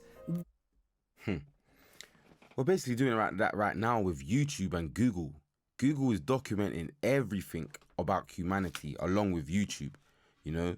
How much how-to videos do we use nowadays, bro? We're just all uploading everything, how to do everything, how to get loose a tough screw, how to do computer coding. Everything's on YouTube, so it's like, and YouTube is AI now, and so is Google. You know what I'm saying? They're alive, bro. So now listen, humans created this artificial intelligence that has all of humanity's pooled resources and knowledge in that, and then the AI is in control of it to make new machines. Let's listen. Created massive coiled machines known as sun snuffers that were capable of entirely wrapping around a sun and snuffing it out of existence. They created artificial intelligence banks known as STCs or standard template constructs that contained the sum of all of humanity's knowledge and were capable of utilizing that information to create new machines, the likes of which no human had ever even dreamed of. Now this was a period that saw the discovery and implementation of warp travel, making jumps through the immaterium in order to cover great distances in space, allowing faster than light travel. Using this technology, humanity sent hive ships out in every direction in order to colonize new worlds. And it was around this time that the Sol System's population was getting out of control. The people of this time realized that if their species was to survive, that they would need to colonize worlds in distant systems. And I know what you're thinking. If the Dark Age of technology was so great, why did the descendants of the people of this time refer to it as the Dark Age of technology? And that's because thousands of years in the future, what these individuals saw as enlightenment would end up being condemned as tech heresy. You see, humanity had become increasingly reliant on artificial intelligence in order to create their wondrous works and regulate practically everything about their lives. This would give rise to the Men of Iron, machines fully capable of thought that were incredibly powerful. They would assist humanity in fighting its war. This reminds me of the Terminator, but it also reminds me of this film called 9. Let me show you quick.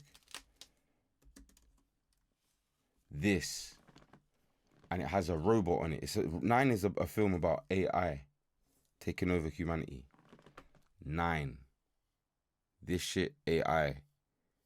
And even if you look at it, look, it's a triangle with the eye in the middle. That is the AI, bro. Like, do you get it? This is the AI that takes over everything. So look, it's a apocalyptic scene where everything in humanity got destroyed, and it's just robots left.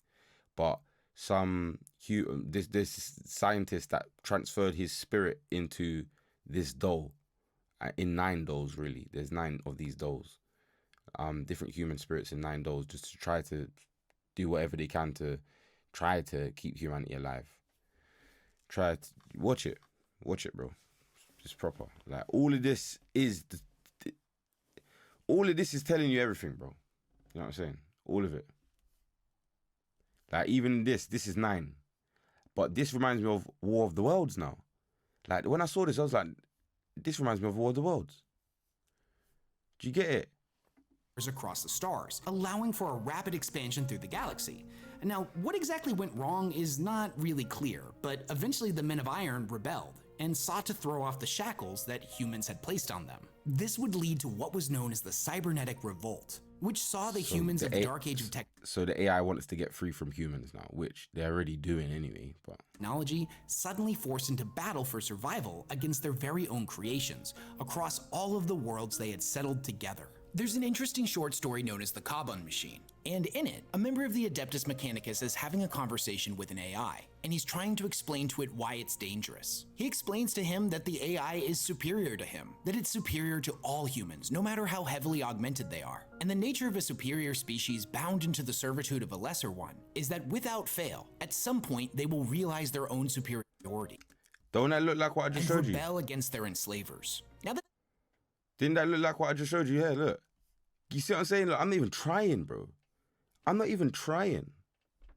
The story takes place thousands of years after the Cybernetic Revolt, but it's pretty likely that this is exactly what happened with the Men of Iron. Here's the thing. Having an entire society that is completely dependent on AI to do pretty much everything, and then having that AI turn against you, is definitely a bad situation, but it would end up getting a lot worse. Because around the very same time, psychers began being born in mass. Now, individuals that were born with incredible psychic powers and were able to manipulate the warp had surely existed before this point, but they were so unbelievably rare that most of humanity didn't even believe they existed, and they hadn't been officially classified as a variant of human yet. So when they started being born in mass across all of the worlds that humanity...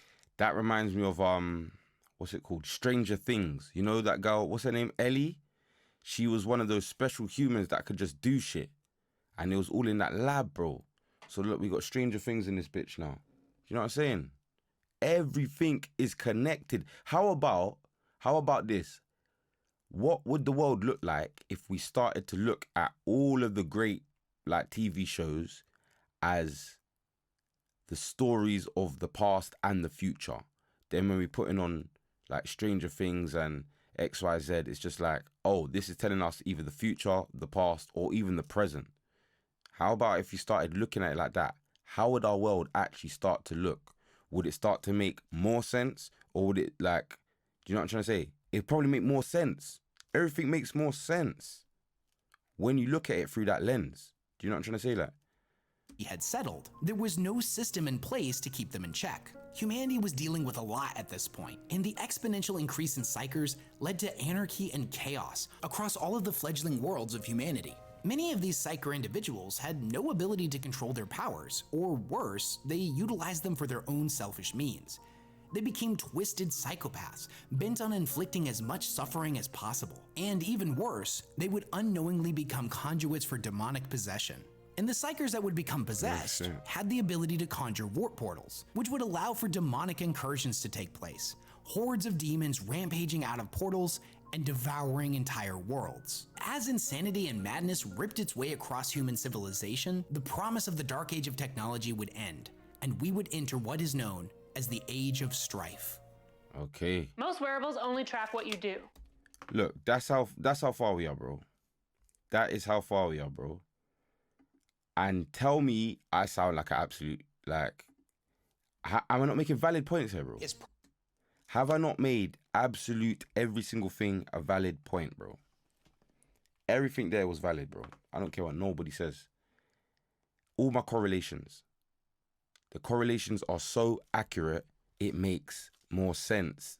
It makes more sense of that than thinking, oh, it's just, nah, man, it's just fairy tales. Okay. Don't look like it to me, the way it's been regurgitated over and over and over again. Now, there's something called like the laws of the universe, where even that Balenciaga shit, apparently like they was doing some nefarious stuff, you know, on their website and shit and in their clothing or whatever it was. But if you went onto the website, you could actually see it in some of the papers, like in the background, or it's like they're telling you.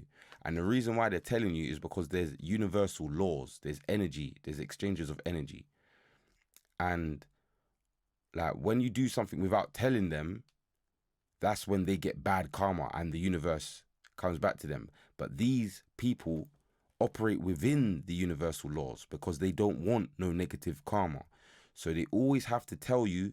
That's why they hide it in plain sight, by the way, because they're not allowed to do it without it, because they know how real the universal laws are. They use it. They operate within it. So that's why they push the same shit in your face over and over again, so no bad karma comes to them when they're using it for their own worldly gains. Do you get it? Thank you, God, for speaking for me. One sec. Now, this is deep, bro. Now, this is deep. I don't care, this is deep. Now, this is the world we live in. Now, this is making sense. Did you get it? You better start believing in ghost stories because you're in one. That type shit. Would enter what is known as the Age of Strife. Let's go. The Age of Strife, or Old Night, is probably the most referenced event in all of 40K. If you were to download 100 PDFs of 40K novels and just searched Age of Strife or Old Night, it would probably show up in around 80% of them.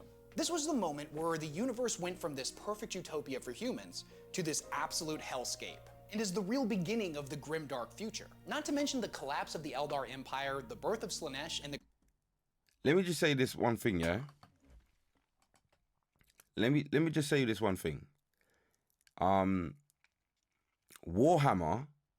this Warhammer shit, this little board game, is like 30 years old. So going 30, that's like around 1992, 1990s. AI didn't even exist then, bro. So they're writing about like shit. Some of the technology hasn't even existed yet. You know what I'm trying to say? Like, it's not even real yet.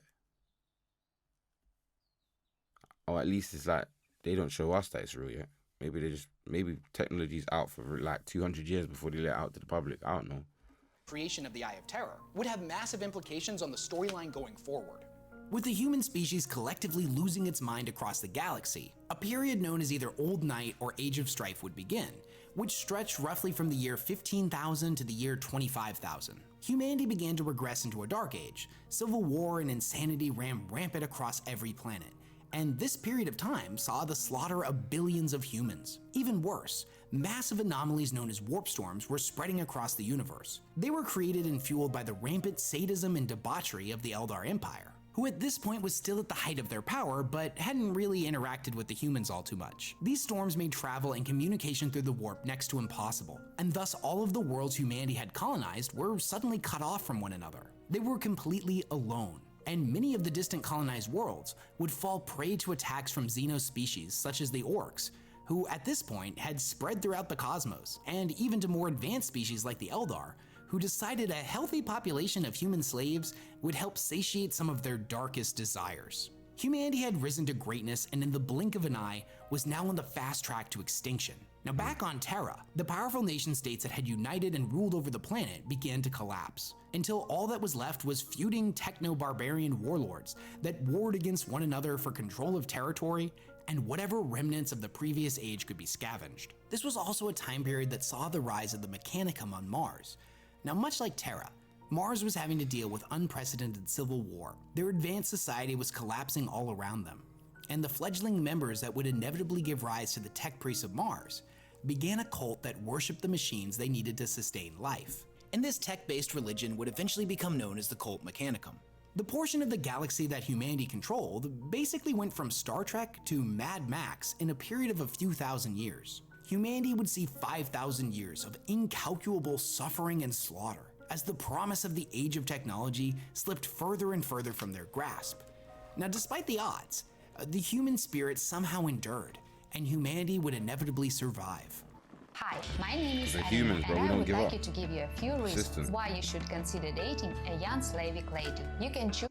Now, meanwhile, the Emperor was yet to reveal himself, but he had borne witness to every moment of human civilization for the past 30,000 years. And in his study of the warp and the subsequent warp storms, he knew something terrible was about to happen. And he wasn't alone, as back over with the Eldar, a group of them which would later become known as the Exodites, were horrified by what was happening to their people, and foresaw a great calamity coming. The Exodites fled their empire, seeking to colonize new worlds and live a more honest and primitive life. For all intents and purposes, the Exodites basically became the Amish of the Eldar. Now, all of the sensations that the Eldar people were experiencing, pleasure, ecstasy, suffering, and anguish, were being experienced on an incomprehensible.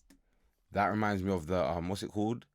The Mind Flayer out of Stranger Things. Can you see that? That's what it reminds me of. Scale, all of which generated a psychic footprint in the warp that was growing larger and larger every single day. Now, eventually, a breaking point was reached, and the chaos god of excess, also known as She Who Thirsts or the Prince of Pleasure, was born. And when this new chaos god came into existence, it ripped a hole in our universe, and its resulting birth scream sent a shockwave. Oh shit. In Zombies, Black Ops 3, Shadows of Evil zombie map, when you first start in the map, it says, your sins has allowed others to tear their way into your universe. That's what it used to say. And every time it said it, I used to be like, sounds interesting. That sounds deep. Do you get it? Of psychic energy out in every direction that obliterated the population of hundreds of Eldar worlds for thousands of light years. The souls of all the Eldar killed in this way were subsequently devoured by Slaanesh, and a similar fate would end up haunting all of the survivors as well, as from this point forward, whenever a member of the Eldari died, Slaanesh would be there ready to devour their soul. Deep within the warp, Slaanesh would then go about murdering all of the Eldar gods, the only survivors being Isha, the goddess of healing, Jegarak, the god of laughter, and Cain, the god of war. Although he technically ended up shattered into millions of pieces, so it's kind of like a half survival. The Eldar saw something like 99% of their population wiped out overnight, and the only survivors were the Exodites that were on their maiden worlds, the craft worlders whose ships were outside the blast radius, and the denizens of Komora, a city that was located deep within a pocket dimension known as the Webway, and whose citizens would eventually become known as the Dark Eldar. Now, this event was undoubtedly tragic. Billions were killed in an instant, but if there was any kind of silver lining to it, it would be the fact that all of the warp storms had been being generated by the gestating Chaos God. So as soon as Slaanesh was born, they were all wiped away. And at this point in the 30th millennium, suddenly warp travel was possible again, and all of the human worlds would have the ability to be reunited once more. The Emperor saw this as the moment where he would finally reveal himself, and he would lead the humans of Terra back into the stars, reuniting the entirety of the human race under one banner, under the Imperium of Mankind. The armor's thick though. That armor is 30 as fuck. Now, in order to do this, he would have to reunite Terra first. At this point in the timeline, the human empire has completely collapsed. All of the planets are cut off from one another, and the universe has become an incredibly terrifying place. Terra itself has become basically a wasteland ruled over by barbarians. But this is the turning point, where the Emperor unites everybody and sets off into the stars to reunite the galaxy. This is the moment where hope gets reintroduced back to the storyline. Although, admittedly, that's not going to last for very long. Over the almost 40,000 years that the Emperor had been alive, he had seen a lot of stuff, and had become a master of pretty much every field of study you can think of. And this included the science of gene forging. And through this, the Emperor would create two of his own superhuman factions, the Custodians and the Thunder Warriors. The former being the pinnacle of humanity, the ultimate creation, functionally immortal and the peak of physical and mental perfection. Each was a handcrafted demigod, whereas the Thunder Warriors were genetically enhanced men taken from the various barbarian tribes across Terra. Now, the Custodians on one hand were really difficult to make and required artistic perfection, but the Thunder Warriors on the other hand, the Emperor cut a lot of corners with them. If the Custodians were the peak of perfection and the best that humanity could ever seek to become, the Thunder Warriors on the other hand, took all of the worst elements of humanity and cranked them up to 11.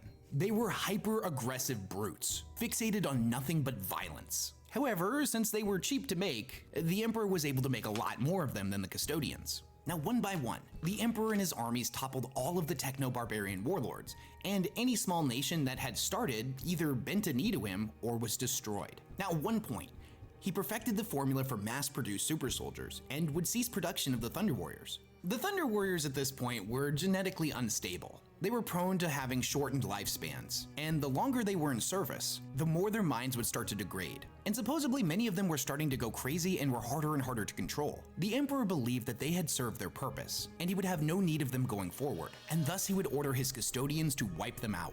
He had already begun work on his new super soldiers, the Astartes. He had taken what he had learned from the Thunder Warriors but perfected them. Whereas the Thunder Warriors were meant to be the worst elements of humanity, the Space Marines were meant to be the best. And one day, when the galaxy was fully and truly united, the Space Marines would be able to lay down their weapons and take up new roles in this perfect society. Whether that be as politicians, council members, doctors, generals, or any other role that society would need of them. This was a job that the Thunder Warriors were not going to be capable of. Now, after Earth had been united under the Emperor's rule, one of the most important decrees that he issued was the abolishment of religious worship. The Emperor had been around a long time. World secularization. That's what that is. The abolishment of religious worship means world secularization. You know, it's on the back of the US $1 bill. You know, something like ordo, something secularization, to strip the world of the belief of God. That's what it means. He had seen the horrors of religion firsthand. That any decree that teaches you not to question and to accept things on faith was abhorrent to him. He had seen millions killed in the name of some religious figure time and time again, and determined that if humanity was to prosper, it would need to put its faith in science. So one by one, every religious institution on the planet was destroyed, including the very last church, the Church of the Lightning Stone, of which the Emperor oversaw the destruction of personally. With everything going according to the Emperor's plans, his Space Marine legions developing and the warp storms dissipated, the Emperor would journey to Mars and form an alliance with them. Now, both planets realized that there was more to be gained through cooperation than through open warfare. So the Treaty of Mars was signed and both planets were reunited once again. Now, I will point out that the Martian worship of machines definitely went against the Emperor's decree about religion, but he made a one-time exception for them. The rest of the solar system would be united in a similar way, and the Emperor would begin formulating his plans to reunite all of humanity. Now, in order to accomplish this, the navigators of the Imperium determined that they would need some form of anchor point in order to further explore beyond the bounds of the solar system, and thus the Astronomicon was constructed. Now, it functioned kind of like the North Star, in that the device produced an enormous beam of golden light that could be perceived through the psychic sight of navigators from anywhere in the galaxy or even inside the warp. By using this light, they would always be able to pinpoint the exact location of Terra, and thus could use that knowledge to map the stars and make successful warp jumps. As jumping between the worlds within the solar system was one thing, but trying to make a jump halfway across the galaxy had an incredibly high probability of seeing the ship get lost and not being able to find its way back out of the Sea of Souls. That is crazy. In addition, the Emperor realized that his armies would need powerful generals because he couldn't be everywhere at once. So thus he created 20 demigod-like individuals known as the Primarchs, based off of his own DNA as well as his perpetual companion known as Erda. However, before the Primarch project could be complete, a great tragedy struck, and each of the infant Primarchs was scattered across the galaxy. Now, in recent books, it was revealed that Erda played a major role in this. She learned of the Emperor's plans for her children and the life of endless war that awaited them. She acted against him and set her sons free, choosing to send her children as far away from their father as she could.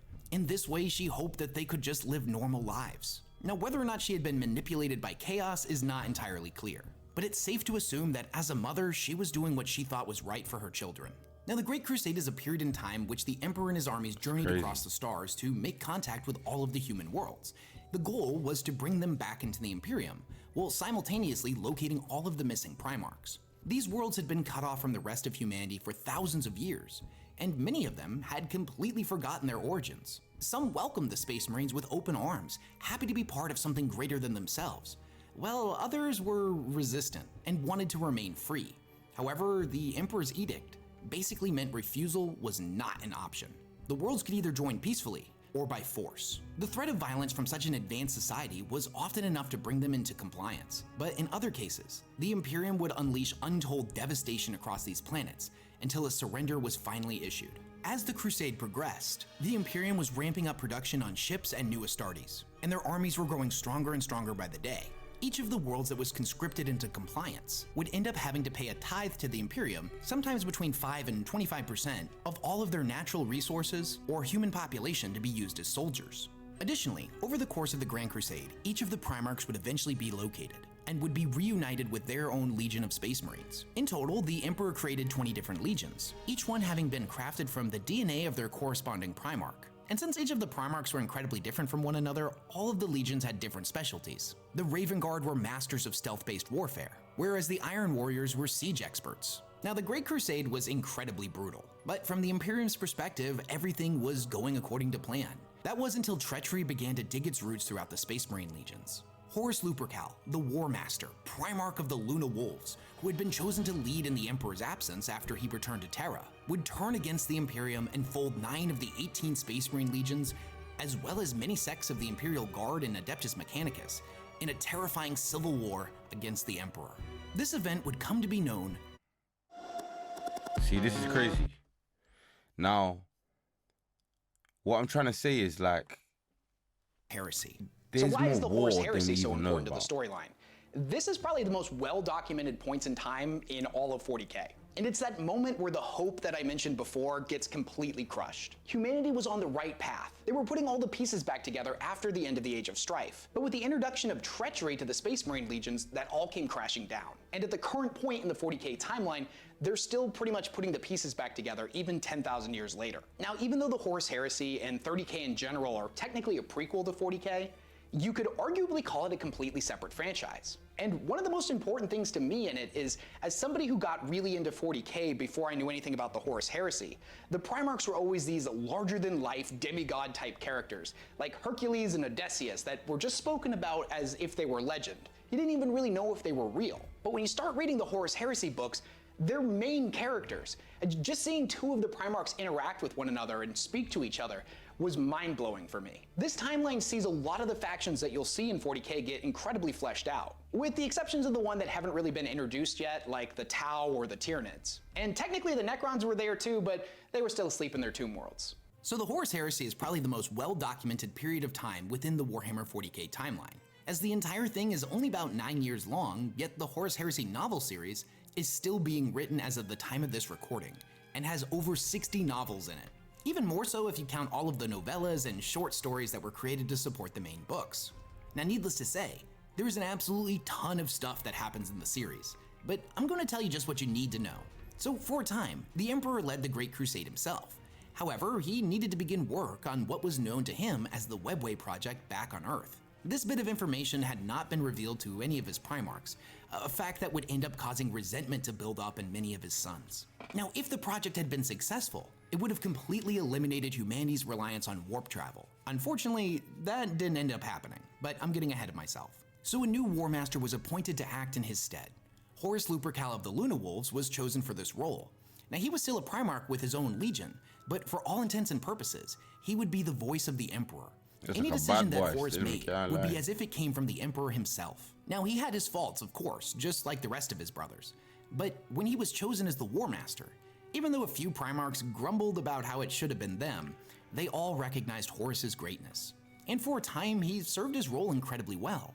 Now, that would all change on the moon of Davin, when Horus was mortally injured by the planetary governor who had been corrupted by Nurgle, wielding a blade known as the Anathame, a sword that was said to be so deadly that it could kill even that which was unkillable. This wound placed Horus in a coma, and none of the apothecaries available on Horus's flagship, the Vengeful Spirit, were able to cure him. Now, to Horus's Marines at the time, this seemed like a freak accident. However, that's not exactly what happened. You see, there was this chaplain named Erebus, who was a member of the Wordbearers Legion and had been accompanying the Luna Wolves. You see, he had actually stolen the blade from a group of people known as the Interrex, and then provided it to the man that would end up landing the blow, all as part of his careful plan to end up corrupting Horus. It was revealed that he had been behind the scenes orchestrating the heresy at the command of his Primarch Lorgar, who, after having been reprimanded by the Emperor for spreading his worship, which completely went against his ideals, had sought out other gods more worthy of their devotion. The word bearers would inevitably discover the Chaos Gods and set in motion events that would lead to the bloodiest civil war humanity had ever seen. Now back on the vengeful spirit, Erebus recommended bringing Horus to the Temple of the Serpent Lodge, a place on Davin, where they could use sorcery to heal him. Now this was a diabolic place that was linked to the ruinous powers of the Chaos Gods, a fact that was unknown to the Luna Wolves at the time. Many of the Marines were against this, but they didn't really see any other options. So in desperation, they agreed to try what Erebus wanted. And it was here in the temple that Horus was put into a dreamlike fugue state. And in this dream, he would be manipulated by the Chaos Gods and the astral spirit of Erebus into turning against the Emperor. He was shown visions of the future, of the galaxy in flames, of a human imperium that worshipped the Emperor as a god. Humanity had descended into a new dark age, and the Emperor didn't care about humanity. He had just been using them this entire time in order to obtain godhood. Now during this, the astral spirit of Magnus, the Primarch of the Thousand Suns Legion, appeared before Horus and tried to prevent what was happening. But unfortunately, he was ultimately unsuccessful, and the corruption had taken root in Horus's heart. When Horus finally awoke, he had been healed and his allegiance had changed. He set about orchestrating the downfall of the Imperium. Now 7 of the other Primarchs, Lorgar of the Wordbearers, Mortarion of the Death Guard, Fulgrim of the Emperor's Children, Portorabo of the Iron Warriors, Angron of the World Eaters, Alpharius of the Alpha Legion, and Conrad Kurz of the Night Lords, would join with Horus and pledge their allegiance to his cause. Now each of the traitor Primarchs realized that not all of their Space Marines would end up following them after their heresy had been revealed, and thus it was determined which of the Marines were likely to remain loyal and which ones would side with their Primarch. With the loyalists identified, the traitor legions would end up purging an enormous amount of their own men. This would take place on the world of Istvan III, when the Marines that were selected for purging were sent down to the planet's surface to fight against the Xeno species that had claimed it. The mission was basically bogus, and the real reason they had been sent down was the traitors in orbit planned on wiping them out all in one fell swoop. They would then inevitably virus bomb the planet, and any Marines that were not killed by the virus bombing were then set ablaze as the gas clouds were ignited and a massive wall of fire spread out in every direction, incinerating everything on the planet's surface. Now there would be a couple of survivors here, such as Gavriel Loken, a Luna Wolf and one of the 4 members of the Mournival, but his story deserves its own video. With the Loyalists purged from their own legions, the traitors would move on to Istvan V, and the events there would later be known as the Drop Site Massacre. The traitors would end up calling for aid from many of the other Loyalist legions, specifically the legions that they felt they wouldn't be able to turn, no matter how convincing their argument. These included the legions and Primarchs of the Iron Hands, the Salamanders, and the Raven Guard. The combined forces of the traitor legions would open fire on their own brothers here and slaughter them to a man. The Primarch Ferrus Manus of the Iron Hands was killed by Fulgrim during this battle, but the Primarchs of the other 2 legions, Vulcan of the Salamanders and Korax of the Raven Guards, would ultimately live on. However, their legions were reduced to a mere fraction of what they once were. The Raven Guard, for example, were said to originally have 80,000 Space Marines, but after the Drop Site Massacre, that had been reduced to 5,000. Shortly after these events, and halfway across the galaxy, Magnus of the Thousand Suns would seek to warn the Emperor of Horus's betrayal. He did this by astral projecting all the way to Terra. He felt like sending a message the old-fashioned way wouldn't get there in time, or worse, could have been intercepted by the traitors. And shortly before this, all psychic powers had been banned at the Council of Nicaea, so in attempting to warn the Emperor, he was directly going against his orders. But Magnus was doing what he felt he had to. Unfortunately, he would end up being manipulated by the Chaos God of Treachery, Tzeentch, and ended up destroying a psychic barrier around the Sol system that the Emperor had placed to keep the forces of chaos at bay. Magnus's astral form burst into the throne room, unaware of what he was doing, and hordes of demons followed him in. The Webway project was destroyed, and the Emperor ordered the Space Wolves and Leman Russ to bring Magnus in and answer for his crimes. However, the message was intercepted by Horus, who changed the order to kill Magnus and the Thousand Suns, and burn their world of Prospero. The Space Wolves followed their orders and decimated the planet.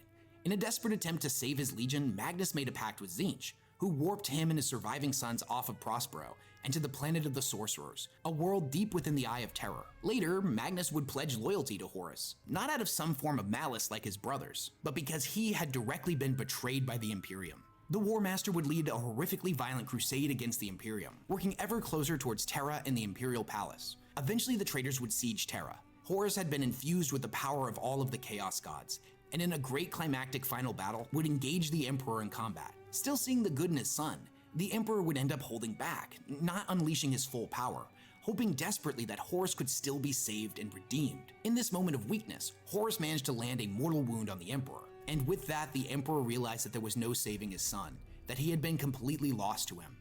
So the Emperor unleashed his full power and obliterated Horus so completely that not even his soul survived. Now, in order to keep the Emperor alive, the Astronomicon was quickly converted into a makeshift life support system. The Emperor's psychic might would be used to power it, and the machine would keep him from truly dying. And here the Emperor would remain for the next 10,000 years, his physical body little more than a decaying corpse. Well, his spiritual body was free to roam the warp, and by all accounts, has been growing stronger ever since. Now, one of the greatest ironies of 40K is that since the Emperor is a perpetual, if he was to physically die, he would be reborn. This is a fact that the other members of the Imperium are not aware of. So over the last 10,000 years, they've been doing everything they can to keep him alive. But if he had just been allowed to die, he would have come back. The traitor legions would be pushed back from Terra. With the War Master dead, their siege had failed. And in the period of time leading up to the 31st millennium, an event known as the Scouring would take place, where all of the traitor legions were hunted down and forced into exile within the Eye of Terror.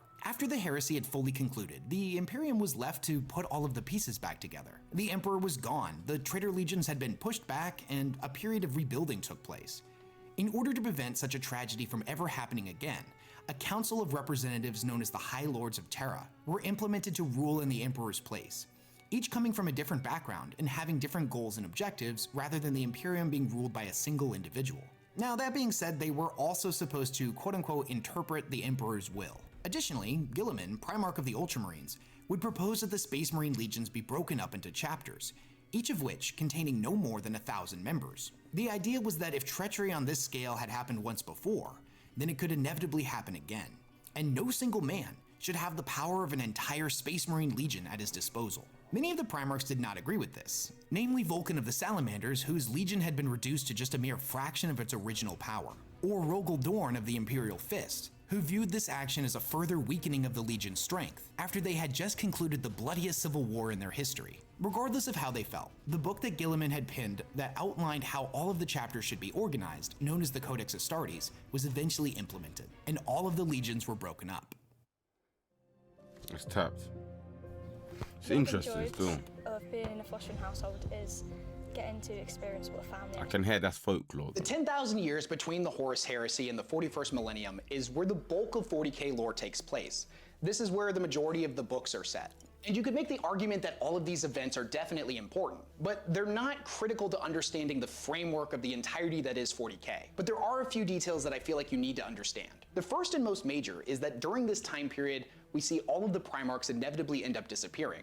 And all for various reasons. Leman Russ dives into the warp, headed off after the traitors. Corvus Corax disappears in shame after he tried to rebuild his legion by cutting corners, and inevitably accidentally made a whole bunch of Raven Guard abominations. And Guilliman was mortally wounded by his brother Fulgrim, and subsequently put in stasis, so it's kind of mirroring what happened with his father. In the span of this 10,000 years, we'll also see the Damocles Crusade, where the Tower introduced to the storyline. First contact with the Tyranids also occurs here. Oh yeah, and the alarm clock for the Necrons ends up going off, and all their tomb worlds start coming back online. But we're jumping ahead to the 13th Black Crusade, because this is where the timeline finally started moving forward. When we find ourselves in the 41st millennium, the events of the Horus Heresy have slipped into legend. Most people alive during this time have no idea what transpired back then, whether that be because of the intentional purging of specific documents. We have no idea of what's happened before. Like, we're in the middle of a battle, bro. A covering up of the truth, or just that it happened so long ago that they don't remember. This isn't true of the Space Marines. They remember it all too well. But whereas most of the Loyalist Marines that are alive in the 41st millennium know of these events because of the records kept by their chapter. However, when it comes to the traitor Marines that exist in the Eye of Terror, time flows differently there. And most of those Marines were the very same individuals that participated in the Horus Heresy. So they remember those events because they were actually there. Now, the Eye of Terror was a pretty terrible place to live. There really weren't a lot of resources, and the traitor legions were far from united, each one of them fracturing off into a bunch of different warbands, led by various powerful warlords that were pretty much just pursuing their own interests.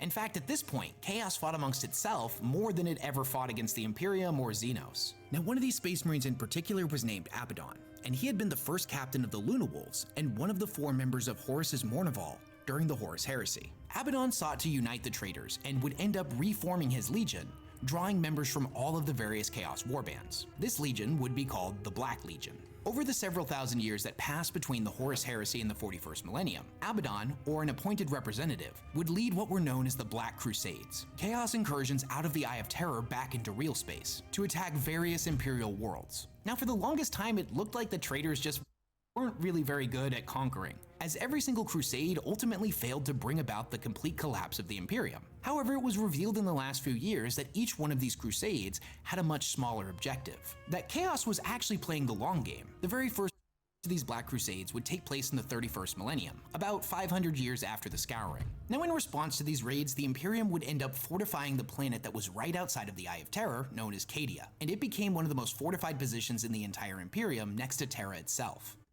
For 10,000 years, Cadia stood sentinel right outside of the Eye, ready to punish and push back anything that would try to leave it. However, in the 41st millennium, all of the small victories that Chaos had managed to achieve over the previous 12 crusades would come together in the 13th. This was the period that saw Abaddon's forces assault the Cadian Gate, and in the end, Abaddon ended up sacrificing one of his Blackstone fortresses, an ancient alien spaceship made of the same material the Necrons used back during the War in Heaven to create their pylons. He hurled it at Cadia like an artificial meteor, the impact being absolutely apocalyptic. I see, hurled it at him like an artificial meteor. In Avengers, Tony Stark takes the moon on planet Titan, and he punches flipping Thanos with it. And not just Thanos does that. Thanos takes the moon out of the sky and the planet, but for the vast network of Blackstone pylons that had been built under Cadia's surface millions of years ago by the Necrons. You see, Cadia wasn't existing just as a blockade for anything trying to come out of the Eye of Terror, but that system of Blackstone had actually been keeping it from growing. With Cadia destroyed, the Eye began to grow out of control and would eventually spread all the way across the galaxy. This was known as the Cicatrex Maledictum, or more commonly as the Great Rift. It split the universe completely in half, and all of the Imperial worlds that were on the opposite side of Terra were suddenly plunged into darkness and were cut off from the rest of the Imperium. To say this was a massive victory for the forces of Chaos is a gross understatement. This was single-handedly one of the most devastating events in the entire history of the galaxy. And after the forming of the Great Rift is the time period we currently find ourselves in the 40K timeline. Recent events have seen the resurrection of Gilliman, who's come back to lead the Imperium, and is pretty horrified by what he's seeing, as it's been completely dominated by superstition and religion, where they worship his father as a god, even though thousands of years ago he specifically told them not to. During this time, we would also see the rise of the Primaris Marines, and the induction of Gilliman's Indomitus Crusade, which sought to reunite the worlds on the other side of the Great Rift. But these are all topics that we'll dive in more in future videos. And that's it. That's everything that I feel like you need to understand. And that's it. You see all the correlations man made, and I've never watched this before in my life. I don't know what Warhammer is. It's quite interesting, I'll be honest, but you have to be able to read around and in between the lines. Do you get it? We're being lied to about a lot of shit, so just basically just look at nearly everything as the truth in TV. It's not going to be everything, but just understand you need to train yourself to be able to hear when it's talking to you overall. This is just me just putting it together like very minimally, but that's the end of this video. I hope you lot got like some true understanding and value out of this, bro, because this is some serious shit what I've pointed out, you know. I would say the rest, I would say some of that last bit was a bit of folklore. I wouldn't say that bit's real, bro. But all the bits that I was saying with chess, you get me? That's why I got a bit quiet towards the end. That shit's real. But love, super love.